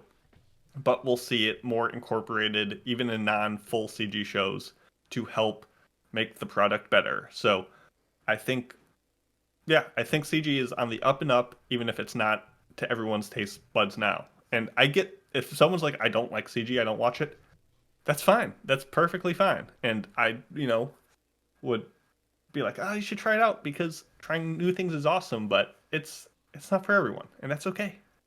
You have any closing comments, Caroline? Because we're running a little long, so I want to get us into the news break. I think everything has been said that I have an opinion on, so I'm good with closing up our conversation here. All right, so let's head into our intro weekly trivia question.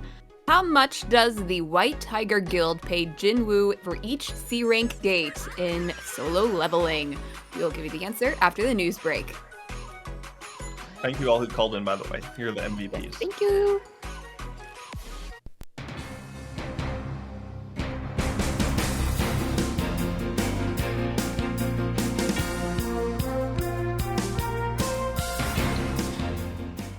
Hey, Anime Addicts, this is Mitsugi, and it's time for your anime news.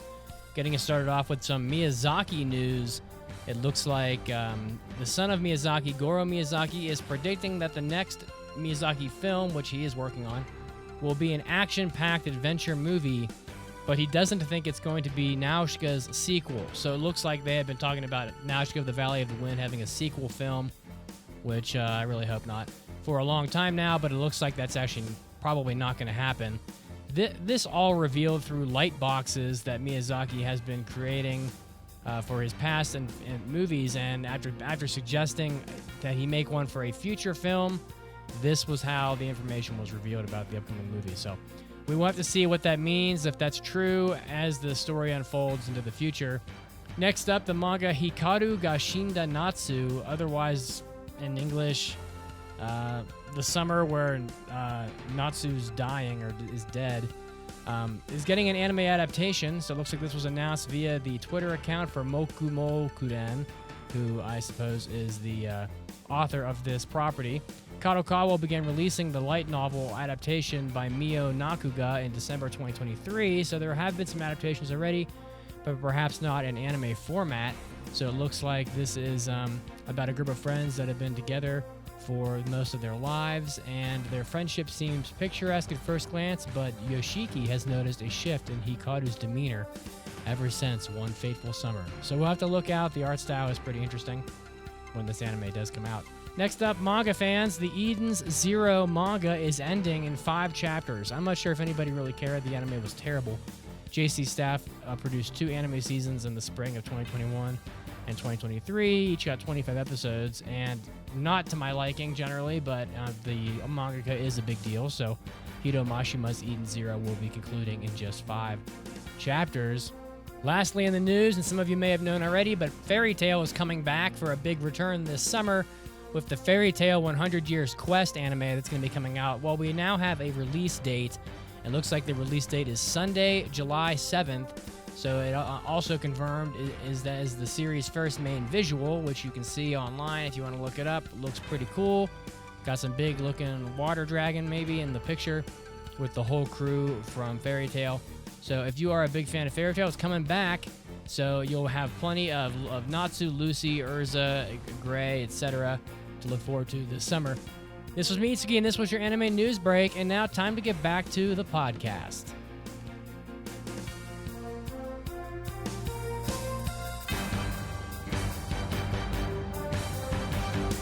Anime Addicts, the AAA podcast, is always trying to bring you new and exciting ways to enjoy our content, and now we have an exclusive member-only RSS feed on the site that is going to let you access our hentai episodes, our Hobby Addicts, and our After Parties episodes, all from your favorite mobile apps. That's an additional 8 episodes of content per month just for you, and you can listen to it through Apple Podcasts app, you can listen to it through Podcast Addicts, Pocket Cast, Overcast FM, Downcast FM, etc., onward and onward. So many mobile apps for you to choose from. If you were holding back on supporting the podcast because you didn't like listening to our extra content through our website, now you can get it and listen to it the same way you enjoy all your other podcasts. So pitch in, help out the podcast, do a good thing, and enjoy all the extra content we have for you. Just go to aaapodcast.com/join, and you will get all this extra content and an exclusive member RSS feed for you to enjoy. That's aaapodcast.com/join, and support the podcast.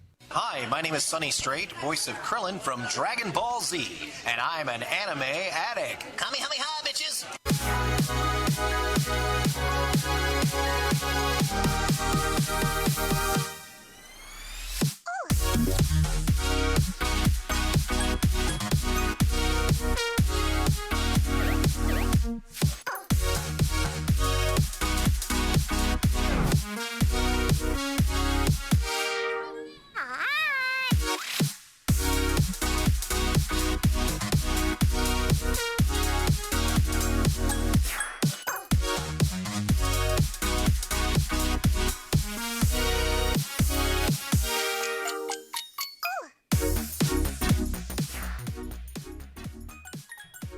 All right, we're back. How much does the White Tiger Guild pay Gene Woo for each C-rank gate?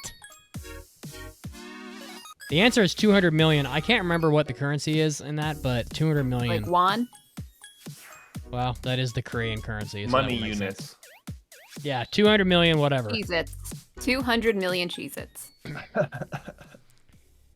Mason was going to talk about the X movie, which I would love to hear the comments on because I think that movie's very bad. But we'll have to save it for next time. The X movie. So I watched the X. Just an anecdote. I watched. I love how we're just gonna talk about it anyway. It'll be quick. I watched about it if you We'll want. talk about it next week. But I watched the X TV show, and it's quite good. Right? Yeah. It's a little slow, but it's good overall. And then I watched the movie, and I tried like 3 different times to get through that movie, and I just couldn't. It's just not what I wanted. But we'll talk about it next time. But Clamp, good call though. We'll go right to mailbags. For an almighty anime mailbag. Anime. Mailbag. All right, if you want to leave a mailbag, you can go to aaapodcast.com/mailbag. Literally, it's easy as that. Send it in, and we will answer your questions. Fizz wrote in, hello once again. Big fan of the show, and thank you for making our anime addiction worse. You are so welcome. Question to King Mason. Wow, that's like fancy. King Mason. Oh my goodness. What is your all-time top 10 Hayao Miyazaki movies ranked 1 to 10? And now you guys made this big table. Like, I didn't make anything. I made the table because I I don't just know filled if it anyone in. would just want to hear my opinion. That's no fun. Go listen to episodes 570 and 571, where we did our massive Ghibli countdown, where you can hear our opinions on all sorts of Ghibli movies. Because there's more to Ghibli than just Miyazaki. But Miyazaki has come out with 12 full-length movies that he directed. So I figured we're just going to go rapid fire because we don't have time to go through why. So I will not be answering. Did not note which ones were Miyazaki, which ones were Takahata. Oh, I wasn't no. sure. I did this. Okay, listen, I didn't know. I thought you had Takahata films on your list, so I did. I had I Grave just of the went with Fireflies on it. Nope, and it doesn't count. I just took it off because. Damn it. Obvious. Okay, well, Off just the list. I have not seen enough just Miyazaki movies to make a top 10. So take I'm only it doing as the top. is. I'm only going to do 5, and Okay. Mason, go first. You're I'll the go king. first. And You're the since king. you Go asked quick. from 1 to 10, we'll go in that order. So Oh, from you're going to do 10? I'm only doing 5. Well, he asked for 10. Oh, for God's sake. That's like So all I'm of going them. to do 10. All right, you go can ahead. do 5. You can do 5. All right, be quick. Number 1, Princess Mononoke. 2, Noshka of the Valley of the Wind. 3, Spirited Away. 4, Porco Rosso. 5, My Neighbor Totoro. 6, The Boy and the Heron. 7, Kiki's Delivery Service. 8, The Wind Rises. 9, Castle in the Sky. And 10, Howl's Moving Castle. You think that Boy and the Heron is better than Castle in the Sky? Yes. Damn, that's Castle in a the hot- Sky did not that's- even make my list. I did think not Castle- really like Castle in the Sky. I think Castle in hot the Sky is way more iconographic. Like, there's so many images from that film that will live forever. But the actual, like, flow and, like, mechanics of how that show, or that movie is, which was very early in his career, doesn't hold up on the rewatches. So, Yeah. All right, I'm only doing 5. I'll be quick. We have the exact same top 3: Nausicaa, Princess Mononoke, Spirited Away, and then the 4 and 5 for me are Castle in the Sky and Totoro. Kiki would be 6, but I'm not going all the way to 10. Well, you guys can take my list and minus out any of the Takahata films for your correct answer, but you're just gonna have to deal with it because I do not we're have gonna time to look through. Chop off the end of this Oh list my here. God, you're gonna chop off everything. Nausicaa doesn't even make the top 10 for Caroline. I have to assume you have. You have to Nausicaa's assume. okay, but I don't really Wow. have I didn't really connect with it. You know. Okay. Well, half your list is But to number 1, Takahata, Princess so. Mononoke. Number 2, Kiki's Delivery Service. Number 3, I guess this is a Takahata, The Tale of Princess Kaguya. Number 4, My Neighbor Totoro. Number 5, Spirited Away. Number 6, Ponyo. 7, My Neighbors the Yamadas. 8, Only Yeah. Yesterday. 9, Whisper the Heart. All 3 of those are apparently Takahatas. And 10, Howl's Moving Castle. Mostly because I love the music and nothing else. Whisper of the Heart is neither Miyazaki or Takahata, but Kondo, Okay. right? What? It's Kondo? I'm like, I think, yeah, I think it's the one film he did with Ghibli. yeah, Yoshifumi Kondo, yeah, and I'm not familiar with them. And what a actually. talent! Yeah, Whisper of the Heart is so fucking strong. My Neighbor the Yamadas is so sneaky good. I'm glad you had it on your list, even if it didn't qualify. All right. I need to watch more. I feel like my list would be very different if I had watched. I still have not seen Grave of the Firefly. Ponyo was one of the 2 that didn't make it on my list. The other one is Castle of Cagliostro, which is good, but it's not Ghibli good. Oh, I forgot about all, that. all 3 of his castle movies, In the Sky, Howl's, and the Lupin one, are at the bottom for me. Listen, Miyazaki loves 3 things: airplanes, spiral staircases, and castles. I mean, that's just a fact. Yeah, that man. Even better if those castles can fly like an airplane. That's peak. That man is literally obsessed with spiral staircases. They've got one in the studio. There's one in the Ghibli Museum. There's one in the other Ghibli park. I have to imagine he's got one in his house. He probably builds them in his backyard for shits. I don't fucking know, but Thank you, Fizz, for the mailbag. We appreciate I'm glad I could add to the list of topics and questions that I've completely misunderstood and did not do correctly compared to you guys. Yeah, it's all right. It's okay. People I liked didn't your do. I didn't do a top answers 10. last week for anime baddies, so that was good. I'm glad. So, Okay. are we heading into review now? I think Time so. for a Caroline special. Yeah. So we are reviewing Solo Leveling. This is a winter 2024 show. I passed it in episode 713, and it's available on Crunchyroll. So just as a general synopsis, 10 years ago, portals to other dimensions known as gates appeared, exposing humanity to both bountiful treasures and resources and dangerous monsters alike. At the same time, some members of humanity are awakened to special superhuman abilities that allowed them to take on the monsters and take advantage of what the gates have to offer. Known as hunters, many form guilds and build their livelihoods on the exploration of the dungeons within the gates. Our main character, Jinwoo, is known as the weakest hunter of all mankind, but Truly. continues to struggle in the world of hunters to support his family. However, after a traumatic experience in an exceptionally dangerous dungeon, he miraculously survives and is now able to level up his hunting skills with a gaming interface that is only visible to him. Now secretly on track to becoming the strongest hunter in the world, Jinwoo wonders, what is this system controlling his life, and what will it cost him?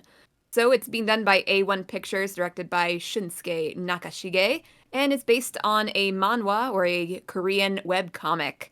Hence the reason why all these names are in Korean, and I will probably mispronounce or not remember all of them. Yeah, it's really tough. So expectations going into it, I'll go first. I heard a lot of hype and anticipation for this adaptation going into the season. That's practically what everybody was talking about, was Solo Leveling. And although I found the first few episodes to be fine, good, generally fine, I was not sure what the hype was about. At the very least, I knew there was going to be decent action and good music in this show because I knew it was going to be Hiroyuki Sawano, and I was like, but yeah, I was kind of at a loss, like wondering why people were so obsessed with Solo Leveling. But I was interested to see how this discussion would go, and I knew it was going to be at least one of the better shows of the season. So I passed it. So, Mitsuki, what were you expecting? Well, whenever I hear leveling, it's just in the, like a title, I automatically assume it's an isekai, pretty much. So this is not an isekai. But I mean, I don't know, it could be probably, but it's not technically an isekai. But I guess every time they go into a gate, they kind of enter an isekai temporarily. But it's another world, but it's kind of in our world sometimes. Yeah. It depends. It's a somewhat isekai. So I don't know. I expected an isekai. I didn't know much. I don't know. I don't really like research or look into things. I don't read manga. I don't read light novels or web comics. So unless I'm taking the time to look into something beforehand, I'm usually going in blind. So there you go. Great. Mason? So I'm no manhwa expert. I haven't seen all of the adaptations we've gotten, such as Raeliana, Dr. Release, and just others that either Caroline has been reviewing or it's not in my lane. But a lot of the ones I have seen, from Tower of God, The God of High School, Noblesse, they all have come in with lots of hype behind them, and they've all been crushed under just disappointment. And so I was like, one hand, a lot of hype for this one, just like all the others, but also the track record hasn't been great for adaptations of manhwa. So hopeful, but I deep in my stomach, I was like, I don't know about this one. So yeah, but I didn't know anything beyond that. Great. So into our spoiler-free recommendations, I would generally recommend this show. I don't think it's super incredible or groundbreaking, but I think it's fairly enjoyable. My main drawback is that it's like the fantasy with the gaming mechanics, and that type of anime is just so beaten to death. And frankly, it's so lazy. How many fantasy quote unquote shows have we seen that emulate gaming or is completely like obvious it is like it feels like a game with leveling and points and mana and health bars and all that. It's so many. And I don't even just mean the leveling up mechanic that Jinwoo has, because that is very obviously gaming centered, but there's no reason why that the very serious hunters doing an important job, why do they have to look like LARPers? Like, why do they have to wear armor and capes and act like they are in a video game? Because to them, there's no reason why this is supposed to be video game related. This is supposed to be real life for them. So why are they using like gaming terminology like guilds? Like, what's wrong with group or organization or something like? It seems like they know they're in a gaming anime or a gaming manhwa, and they have to make these references because that's just how it is. It's just silly. And then we have Jinwoo, who is unfortunately afflicted with black-haired protagonist syndrome, where he is the vehicle for wish fulfillment in this show. He does not have much of a personality. He's OP AF and has edgelord qualities. Like, for example, putting up his hood for no reason other than to look cool after beating a big monster. When he did that, I was just like, why are you... I hate it when they do that, the edgelord thing, and they're for no reason. However, if you can get past that, and generally I can, it has some good action, and the music is really good. I think it's a popcorn movie quality anime, so if that's something you're looking for, like turn your brain off, have some mindless entertainment, I think that this is a good option. And I generally enjoyed it, except for the things I did not enjoy. All right, doing in order, Mitsuki. I found this anime very entertaining. I already recommended it, which does happen sometimes when I'm enjoying something. The anime it's not like it does anything particularly new, but it does it better than most, I would say. There are just so many genres in anime that are just so samey. I mean, and most anime fall into like one of 6 boxes at this point, and this is not any different. This is not the first anime where someone goes into a dungeon and levels and has a computer interface and has items and all this shit. This is just done better than most, honestly. The pacing is chef's kiss. Honestly, after Apothecary Diaries last week, this thing just like was like butter to watch. Honestly, it went so fast. And Vase episode. I'm sorry. The vase episode. The fishbowl. The pacing was amazing. No, I'm kidding. To me, the action in this was really sharp. Towards the end of the season, it approached like JJK levels. I mean, it wasn't. I don't know if it was necessarily animated exactly as well for the most part, but it definitely had some scenes in the end that were about as kinetic and exciting to watch as some of the stuff you got from that second season of Jujutsu Kaisen. It just didn't go on for 14 straight episodes. I also appreciated how violent this anime was. Stuff like the characters getting literally evaporated right down to like their ankles and shit in the beginning was pretty intense. Yeah. There's a lot of violence and blood in this anime, and it definitely was unexpected. Most of these shows like Jobless Reincarnation, or I don't even know what the fuck am I gonna come up with here. I don't know. There's so many like video game anime that have been made, but like they tend to not be very violent in the sense that people are like, having their arms and legs cut off and stuff like that. It just doesn't seem to really be the case for the most part. That is not the case here. People are literally getting savaged in this anime, and people die all the time in this. And I'm just like, and I love that about it. I mean, I want people. You're fighting giant army ants. Like that would not go well for humans with swords. Like it is not gonna, and it's not gonna go well in season 2. But so I loved how violent it was. The OP is absolute lava. I don't think fire was the word. It's just lava. Here, Yuki Sawano is just. The guy is just so good. He's had so many OPs that I'm just like blow my fucking mind. I even enjoyed the world of the anime. I really enjoyed this section where they were buying up all the C rank guilds and negotiating with the guild the C rank gates and negotiating with the guilds and stuff. It really kind of like added an element to the show that I hadn't considered. And I don't know. As far as the characters, I thought they were pretty so-so. Jin Woo is, as you said, an edgelord. He gets edgier as the show goes on. And if I had one serious complaint about this anime, it's that he just seemed to, the power ramp got too fast at the end of the season. He went from being like a loser, like literally the weakest person ever, to being serviceably not useless in the span of about the first half of the series. And then by episode 9, he was like pretty tough, but not omnipotent. And in the span of maybe like 2 episodes at the end, he ascended to like a god level. And it went so fast that I was really enjoying. Leveling up is supposed to get harder as you go on. Like it's supposed to require more and more to get what you needed before, right? Yeah, That's it's a general way of things. Normally you need more EXP points, but then again, like depending on the game, the enemies will give more EXP the harder they are to kill. But I was just enjoying the journey, of him leveling up, and so I really enjoyed episodes like 4 or 5 or whatever it was when he discovers he can level up, and they abandoned that pretty quickly.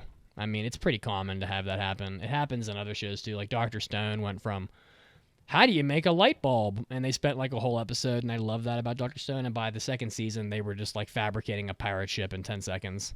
And, it just, so I guess people get bored really fucking fast. I don't know. This is like the TikTok era, so I guess if they spent much more time on leveling up, it would have gotten boring probably. I don't know. But overall, yeah, I thought it was good.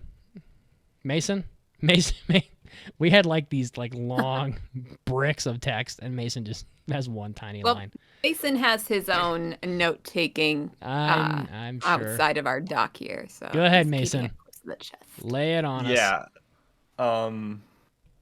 What'd you write on the document, first of all? I wrote, holy shit, ... no. So let me fill in the dots for you. So, funny. Holy shit, yes, this show has some slick visuals, vicious fights, a fittingly bombastic soundtrack.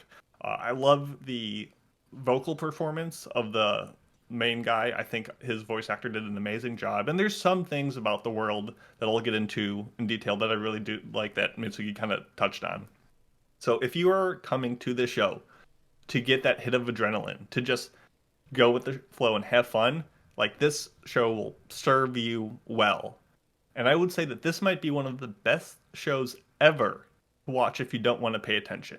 If you are playing Candy Crush or flipping through TikTok or grocery shopping, this show is the perfect companion. It doesn't matter what you're doing, but as long as it distracts you from using any mental bandwidth of engaging with this series, you'll have a great time. Because once the fighting scenes and power fantasy fulfillment allure has passed, what remains of the writing, directing, characters, logic, animation, concepts, and just overall production is so laughably incompetent that most of the things I just listed probably deserve to have air quotes around them, because for the most part, the show is nothing beyond the fight scenes. And you might be saying, but Mason, if I'm not paying attention, I might miss something, and I might not understand what is going on. Impossible. It's flatly impossible, because this show bends over backwards, sacrificing all semblance of pacing and sanity to hold your hand and wipe drool off your chin and explain ad nauseum multiple times everything that is going on, constantly reiterating the power structure and not trusting its audience for a second to realize, oh, E is lower than B, and just letting it be at that. They have to explain it with dump trucks of exposition that without even an intimation of unique ideas on display. I would say anyone who's been watching anime for more than a couple months have seen a show like this before and has seen everything that this show has to offer, done before and done better. I don't know if there's a single line of unique dialogue in the show, making it one of the most unoriginal works in the medium, constantly outclassed by its ilk. And I think the biggest sin is that the characters and concepts are not ideas. They're just controlled by genre conventions. It just felt like Caroline was saying, oh, we do a gaming thing, so we make the show like a game. Like, there was no... it just felt like their show was so vapid and lacking in anything. And I get it. Not every show needs to be highbrow or nuanced, subtle, or like a deep dive into the human concept. Like, but it's so brainless that I was just so enraged that this was getting such You love were and hype enraged. online. I was enraged. Like, Literally? Yeah, I was upset because my I didn't need God. to be explained for 20,000 minutes everything that happened before. And I get it. It doesn't need to be a new concept. You can have another dumb fighting isekai, but this was so unflavored. Like, this was a cheeseburger that was cooked back in the 2000s that has been sitting in the back of the freezer getting burned.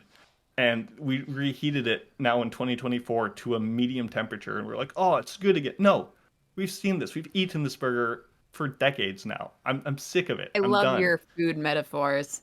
If you are a sucker for fight scenes, or you like the manhwa and want to see how they adapted it, or you just don't want to have any neurons firing after a hard day of 6th grade, like, give Solo Leveling a shot. It's fine. But otherwise, no. So Now, Mason, those are the dots between holy shit, no. What was your opinion on the fact that they just had to give you a recap episode for this They show? don't. Whoa! Wait a second. They don't give you a recap episode. It isn't like they cut. It isn't like they shortchanged you by an episode and made it only 11 episodes. No, but the fact that they felt it was necessary to put in a recap episode, and it doesn't matter for us, but it does matter for the people who are watching seasonally, and we're really wanting to get to the next episode of content, but they instead were gifted content that was reused, and as Mason said, kind of hammered in pretty well before they needed a recap. I think I'm going to defend this show a lot today, but But even though you asked that question to Mason, I'm going to ask you a question in response to your question. How do you feel about Attack on Titan going 10 fucking years and not giving you a recap episode in a show that isn't cookie cutter? I mean, I don't really care. Well, whether you or not should, they give me a because recap. no one knew Usually what the I fuck was won't going even- on. I After mean, 10 years. I fared pretty well. Well, yeah, you watched it like Attack on 8 Titan. years late. I watched Attack on I Titan. did watch it a little bit late, but A there was little. still a long time of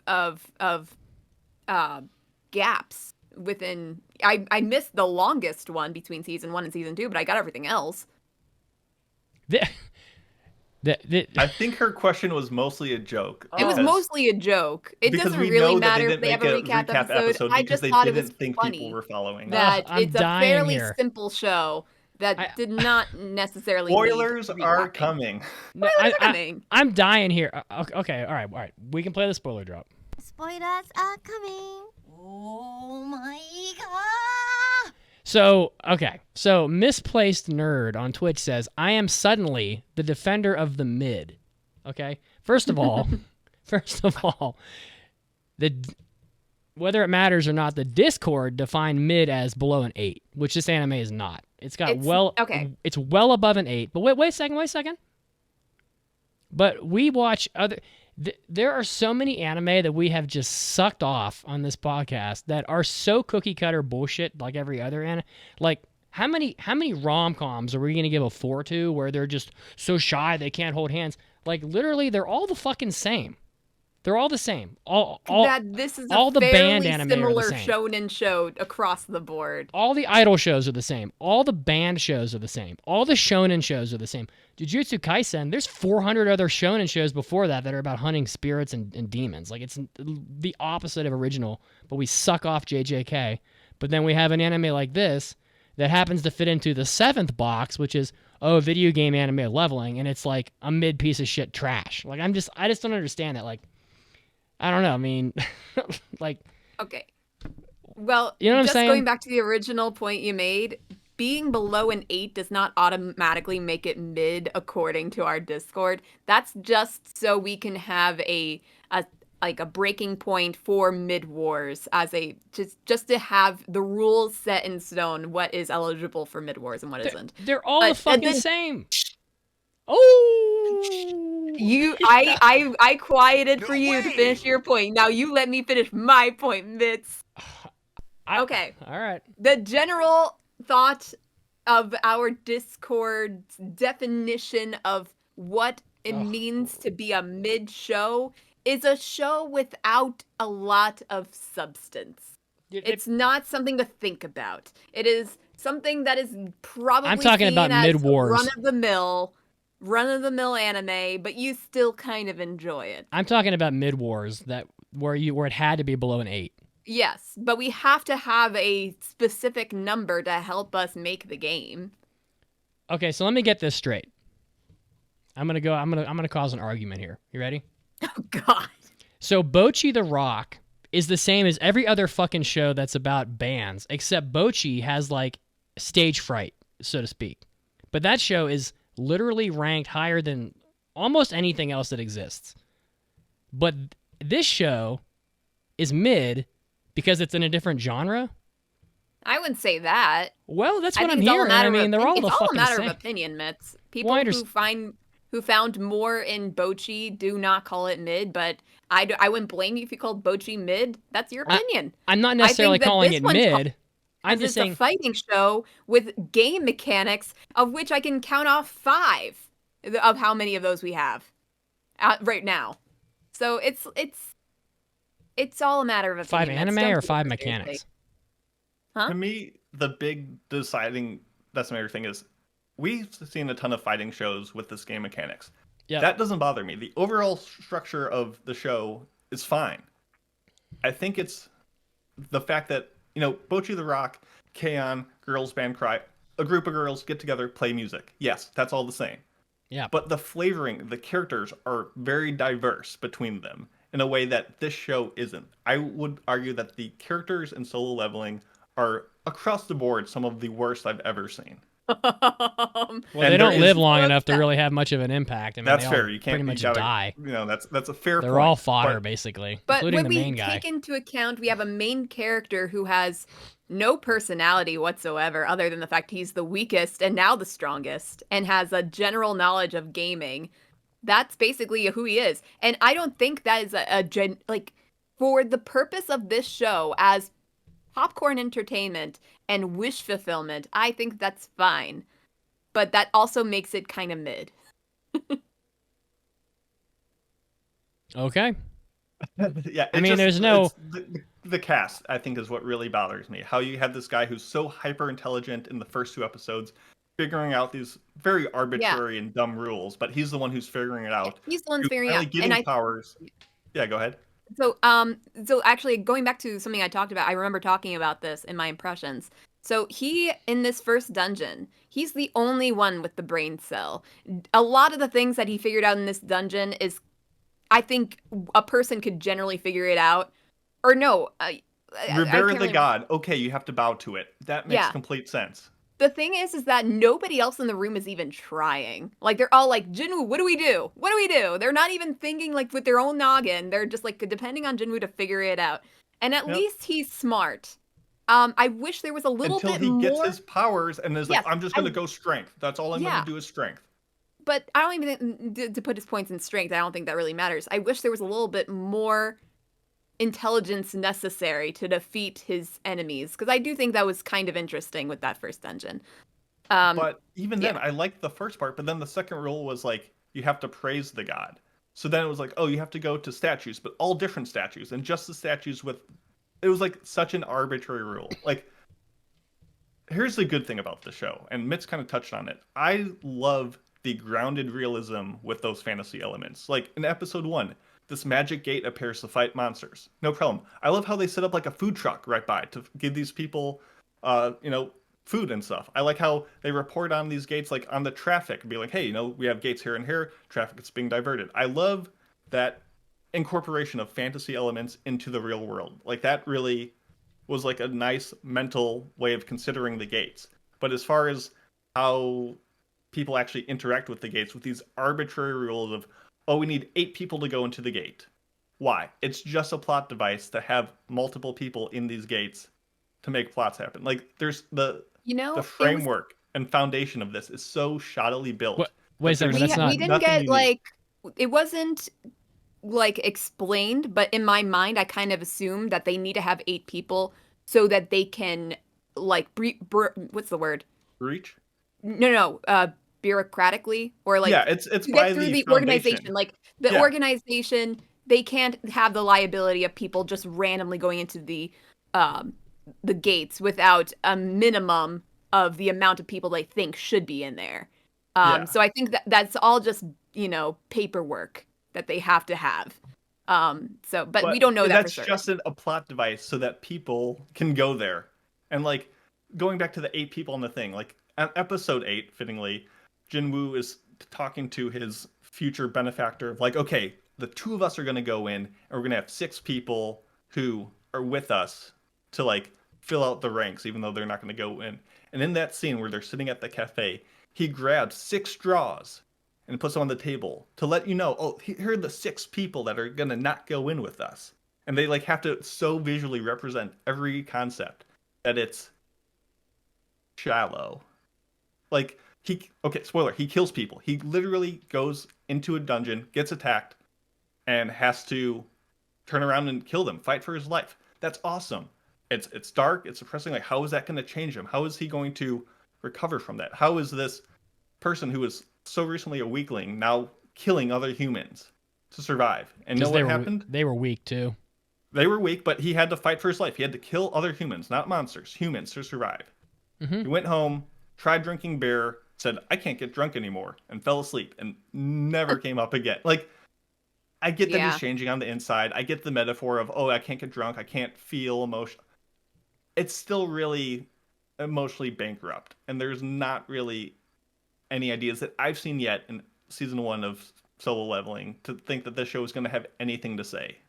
We're just going to see him run in the desert for 4 hours to level up his agility. We're going to see him just instantly get abs and grow a foot taller and fit into the same hoodie he was wearing that's shorter in the arms, so they have him roll him up, but it's just long enough still in the torso, even though he got a foot taller, got a diamond cut chin, and has a deep, like, his hair changed. I can't tell if the show is taking itself seriously with the darker moments and the killing and his like intellectual approach towards leveling, or it's just silly because I don't know. I think all that's tied to his like reawakening, So like, not only does his power and skills reawaken, but his literal physical form somewhat changes. I know. Sure.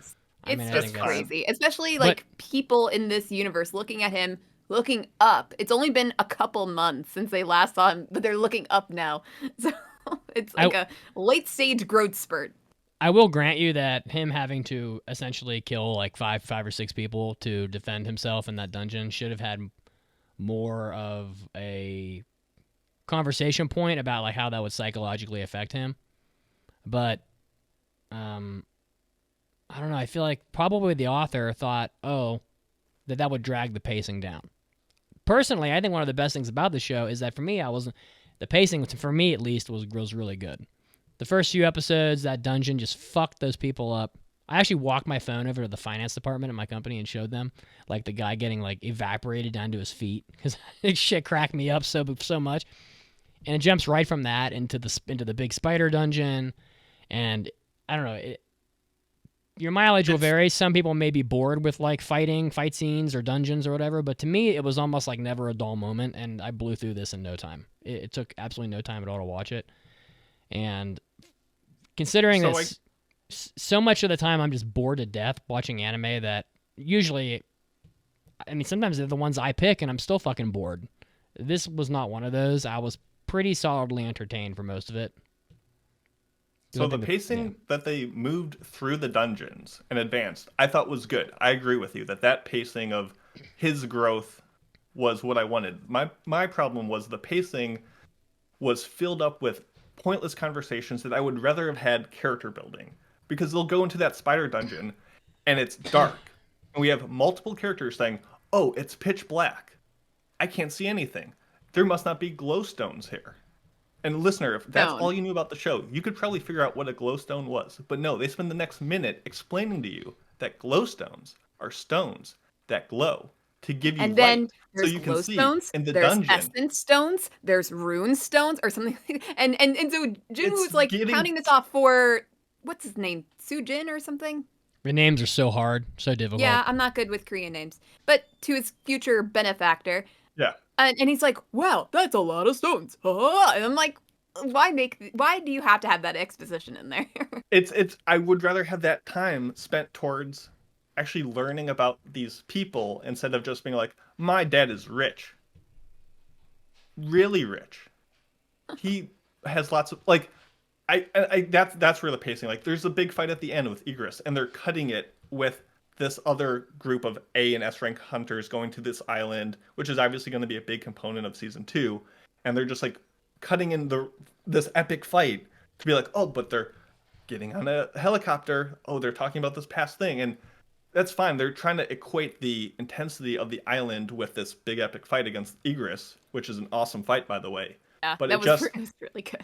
Yeah, but super fucking we don't awesome. get that payoff yet. So that's where the pacing kind of hurts it. So I liked the progression, and it definitely didn't feel slow, but it was just so aggravating. And all of a sudden, he's wooing nurses. All of a sudden, his, healer GF from before is like her arc of like, being emotionally tormented is just, it's so lackluster that it's frustrating.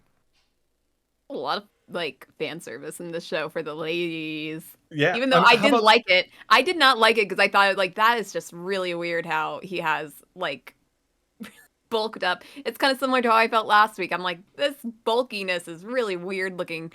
But he's like rolling up his shirt for no reason, showing off to his little sister and the nurses and all. And then tells her not to eat too much fried chicken because she'll get fat again.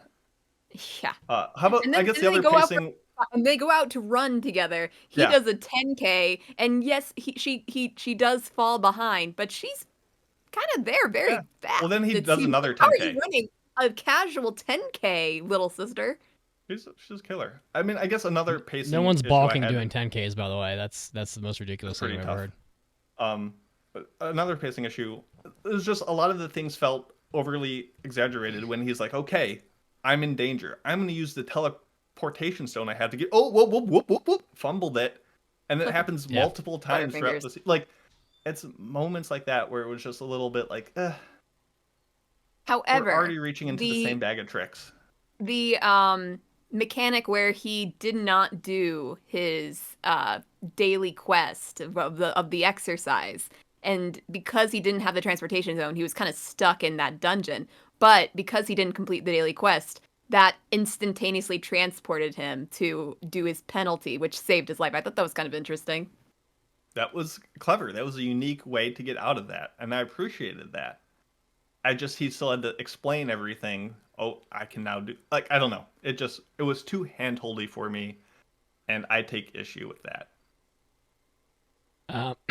So to me, where the show fell apart a little bit was right at the end. Because my personal preference would have been for him to get absolutely fucking rocked by Egress and have to flee miserably. That would have been a nice humbling moment for him to take a step back from the power fantasy and to try to like rectify his flaws and come back later. Because if you think about it, it's pretty arrogant for a quest to unlock at level 40 and you just immediately jump in head first without knowing a damn thing about it. Because he could have, I'm sure he could have gone back to that little mail thing in his mailbox later at like level 50, and he could have gone back and done it, and he would have been fine. He wouldn't have had any trouble at all. But he barely survives because there's so much hubris of like, oh, I can do anything I want. I'm going to win. Even though these are quests meant for him and not regular people, where he obviously has a huge edge because he has like a shop and all this other shit that they don't have. He should. He has this deity that like messages him like a jealous girlfriend. Level up, level up. Oh, check this. Check your message box. Blah, blah, blah, blah, blah. Why? He literally should have fled like narrowly escaping with his life from Egress, and gone back later. But instead, he essentially like he's like an S rank now. Honestly, like I don't know. It's kind of hard to tell because we don't really see a lot of S rank stuff in the season, but. He finished. He went from an E to an S in one season, basically. Yeah. I rather would have had him try that dungeon as like a B rank, get his shit fucked up, escape, and then we have a little more room for growth. But now he's got Egress literally fighting for him, and a whole army of knights, and he himself is more powerful than any of them. So I honestly don't know what they're going to throw at him that's going to stop him from just wiping the floor. And if you think about it, other shonen. This is somewhat shonen. I guess it's probably not classified as shonen. Not technically. It's hard to know what is and isn't shonen these days. It basically fucking I would is. say it's shonen. It's shonen in style. Yeah. So like if you were watching like Dragon Ball, 12 episodes, you're still a fucking peanut. Literally a peanut. He jumped from like the beginning of Dragon Ball Z to like Super Saiyan 3 in 12 episodes. That to me was the downfall. There's now no longer any journey to have. In the solo leveling, he already achieved everything. And now I don't know what they're going to do with the next season. They're going to have to find some way to make the enemies... Going to the island. Apparently, like I've been hearing that season 2 is where it really gets good. Well, that's what I mean, we'll see. I don't. We'll see. I like there to be a little more... Like, slow it down and enjoy the ride, I guess is what I would say. That quest that he did just was way too fast. Also, and I'm all for like working out, believing in yourself. Like those are good messages that the show is trying to say. It's just told in such a slapdash. Okay, now you're gonna get strong. All the ladies are gonna love you. You're gonna do all the dungeons. You're gonna get super strong. You're gonna get a bunch of minions, new superpower. Like it's going through a checklist. Yeah. Way too quickly. Also, and I'm not saying anything bad about Korean. But we have got to find a way to make this easier for viewers. There are 4 prominent characters in this, all named Jean. There's Jean Woo, Jean Ah, Jean Chul, and Jean Ho. I can't fucking keep up with this. I understand it's their language. I'm not ripping on it. I've been to Korea, whatever. It's all great.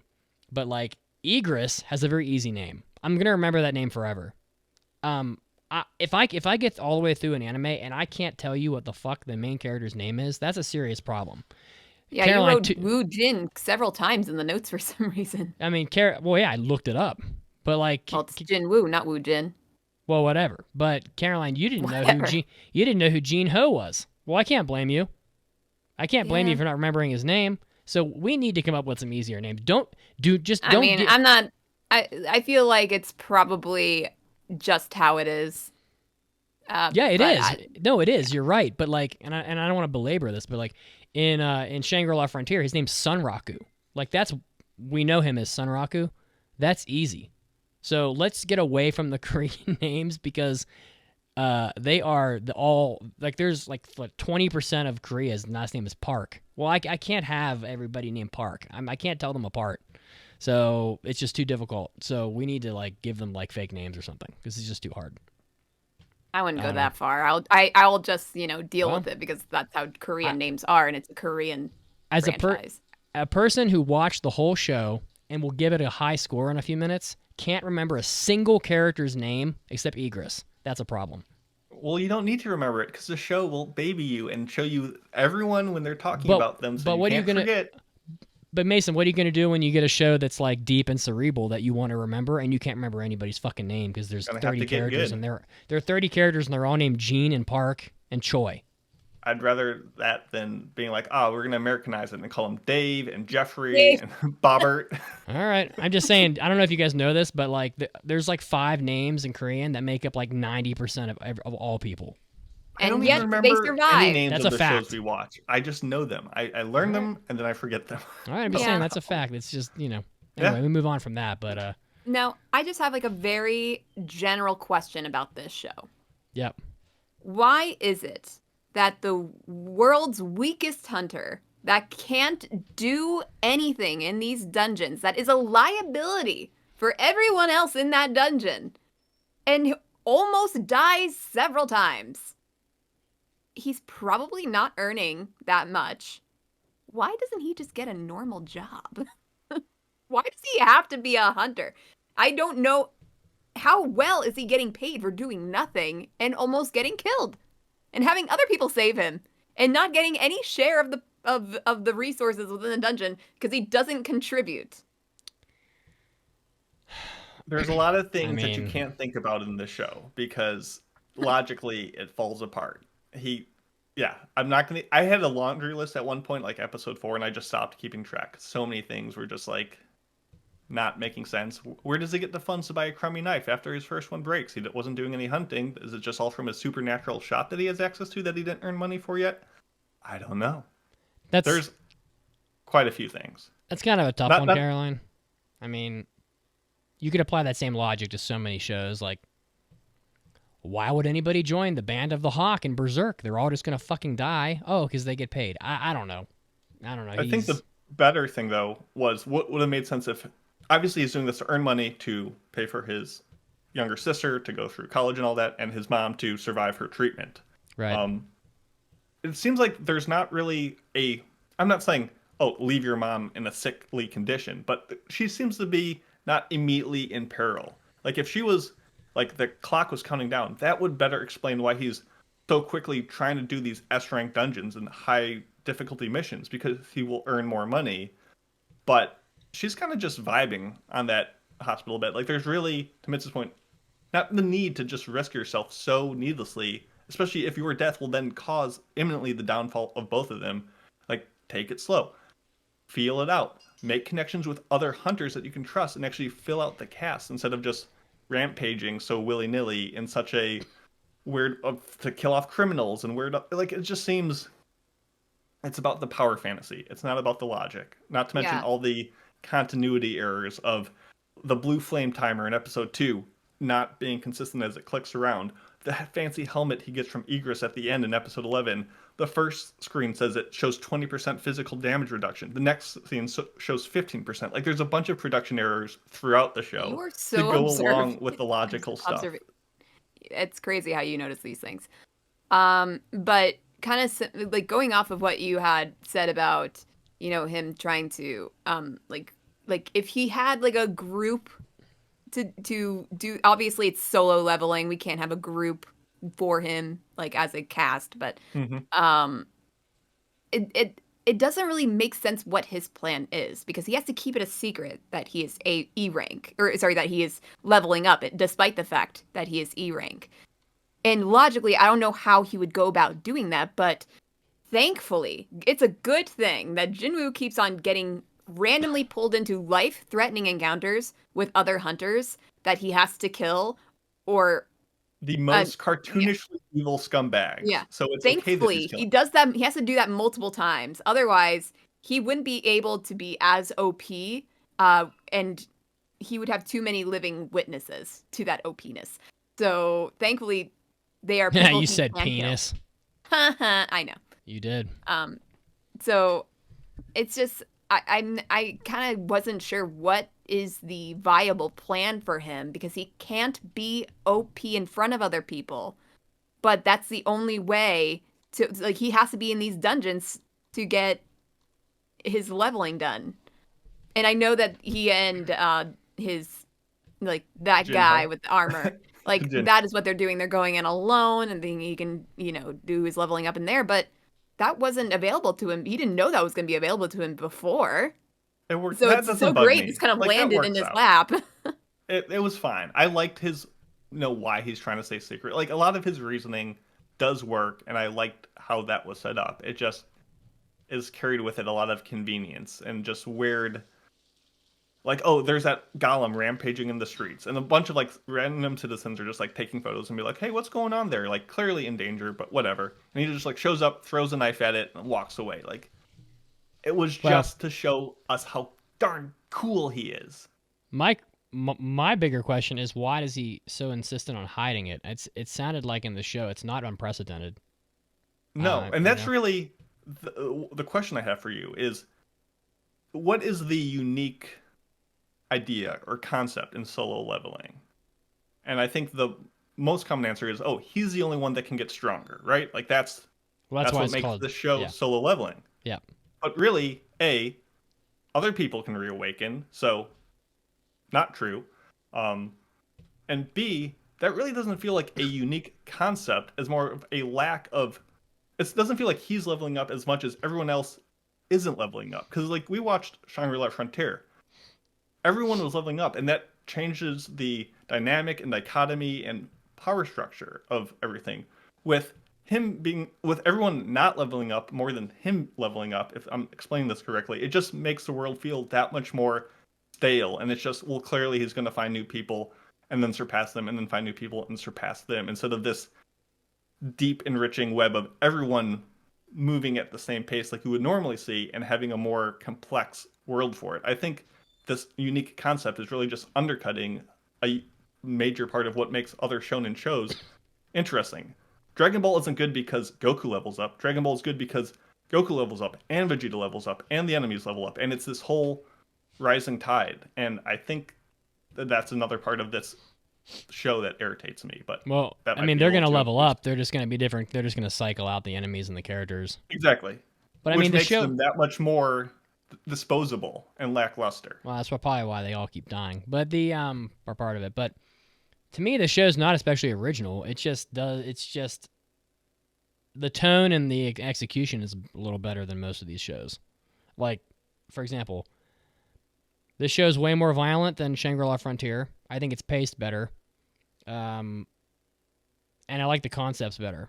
I don't know. Shangri-La Frontier, to me, is not as good as this one. And, but if I took every anime that came out and I rated it based on, like, what it was doing originally or whatever, like, they're all going to get bad scores because you almost never see an anime that's original anymore. Like, they've all been done. And it's not just anime. It's games. I mean, it's movies. I mean, we've tread this it's everything. before. It's fucking everything these days. I mean, we're at a maximum saturation point with entertainment where people are literally just going home and entertaining themselves day and night, and there's so much content that, like, okay, Assassin's Creed 43 is coming out. Okay, great. I mean, but it is Japan, so it's kind of cool. Anyway. I mean, I guess to me, I don't think this is as interesting as Shangri-La, because Shangri-La, I liked how the dynamics were, and I thought the production was much better outside of the fight scenes. Like, there's a scene, Caroline brought it up, when he's running with his sister, and they run like the 10K, and like she gives him a kick to be like, because he's giving her a hard time, and the Foley effects, like the sound effect of the kick is like a second after she makes contact. Like, the fights in the show look awesome. There's no doubt about it. When the music hits, the main character is screaming his head off, and he gets thrown, and the camera's now his perspective of turning it's over whipping and around. over. They go to the more abstract, like shaky visuals. Like, that is where the show hits the nail perfectly, and like that's what I come to that show for, and it absolutely hits it. But the second that fight ends, and he's even in some of the fights, but that's too nitpicky. Like, it just tanks with subpar direction, some really weird stuff that just That's cool one-liners as he puts his hood up and acts so cool. It's fine. It's just rubbed me the wrong way compared to other shows, and I think that's what it comes down to. So, let's score it. I'm running long here. However, we can score it. I think just one more point. The one thing that keeps me interested is the question of what the system is that is, that he has been exposed to and why it's investing in him in particular. Because it definitely seems like that is going to be I feel like a lot of times these things just happen in shows and it's quickly made part of the status quo, and that's not really dug into. But it's like there's something or someone trying to pull strings in an interesting way here. So I'm will be intrigued to see how that goes. I think that's what I'll be watching for going forward. Caroline, why don't you start? This was your show. Sure. Yeah, so generally just a fine show. It has its moments with the animation and the music. I am not entirely certain why it was hyped up. I can see it being hyped for the music. I can see it being hyped for animation and fighting, but that they didn't have that in the manhwa. So I'm not sure what people are pointing and saying, "Look at this," for. It could be because of season 2. Pretty sick. Apparently, yeah, that's also what I've heard. And maybe it's season 2 stuff that we are only just now scratching the surface and it's going to get even better. But I don't see the writing getting any better. I don't see his character getting any better. I will watch season 2, but I don't think I can say that this is a absolute must watch. You have to see this if you're an anime fan kind of thing. I think I've been really going back and forth between a 3 and a 3.5. I think substantially it deserves a 3, but for a good time, I am going to give this 3.5 people who got their entire bodies blasted off except for their cankles. Out of 5. To me, want me to go next so we have a sandwich of good scores?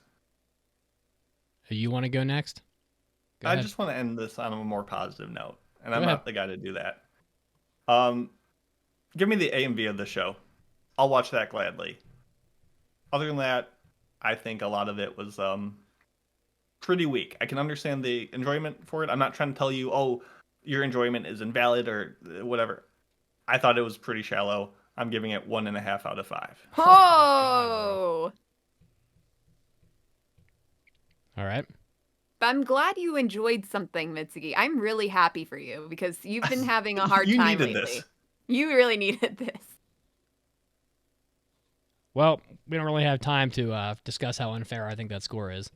But That's what the last 45 minutes were for. Brr. Far. So for me, this anime reminded me a lot of Reincarnated as a Sword. One, because it came out of left field for me, and I didn't expect it to be, I don't know. I pretty much assume everything's mid until I watch it. But because this anime really stood out because it was visceral, it had a lot of good fight scenes in it that were better than most shows.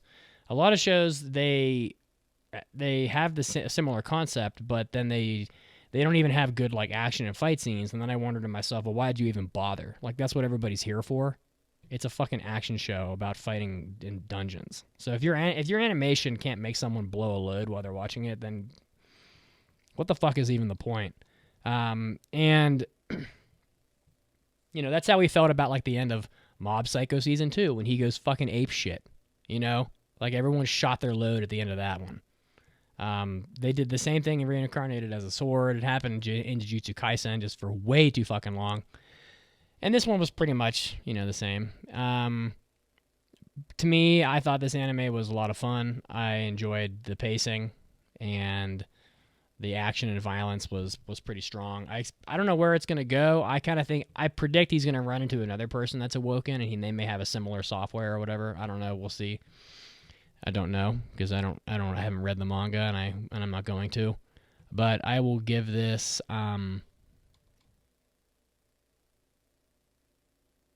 I don't know, 4 C-rank gates I bought out of 5. I didn't mention this, but I really enjoyed the concept of having to negotiate for the C-rank gates with the guild.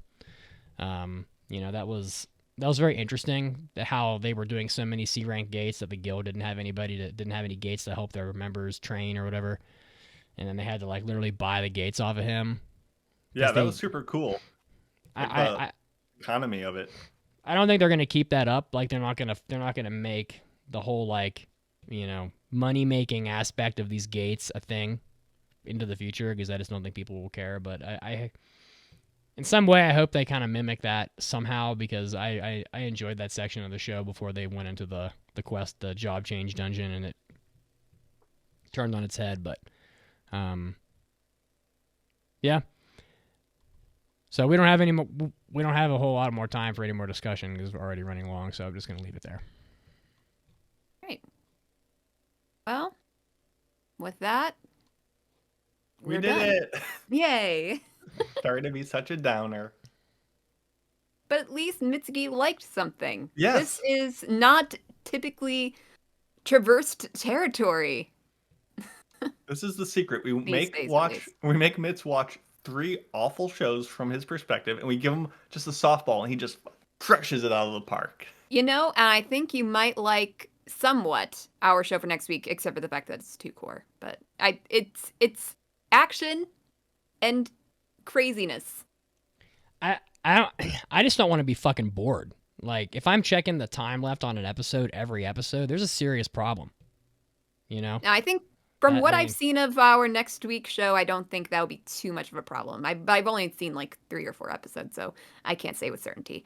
But we are reviewing Undead Unluck next week. All right, I'm looking forward to it. Get us out of here. Great. If you want to stay up to date with everything that we are doing in our social life and talking to other people, please join us on Discord. Watch parties, anime club, it's all very fun. Make sure you go to our merch shop and check out the new stuff and perhaps prepare for a virtual 5K that will be done at a certain point over the summertime, because it'll be really fun. And we'll see you again next week, 5 p.m. EDT on Sunday.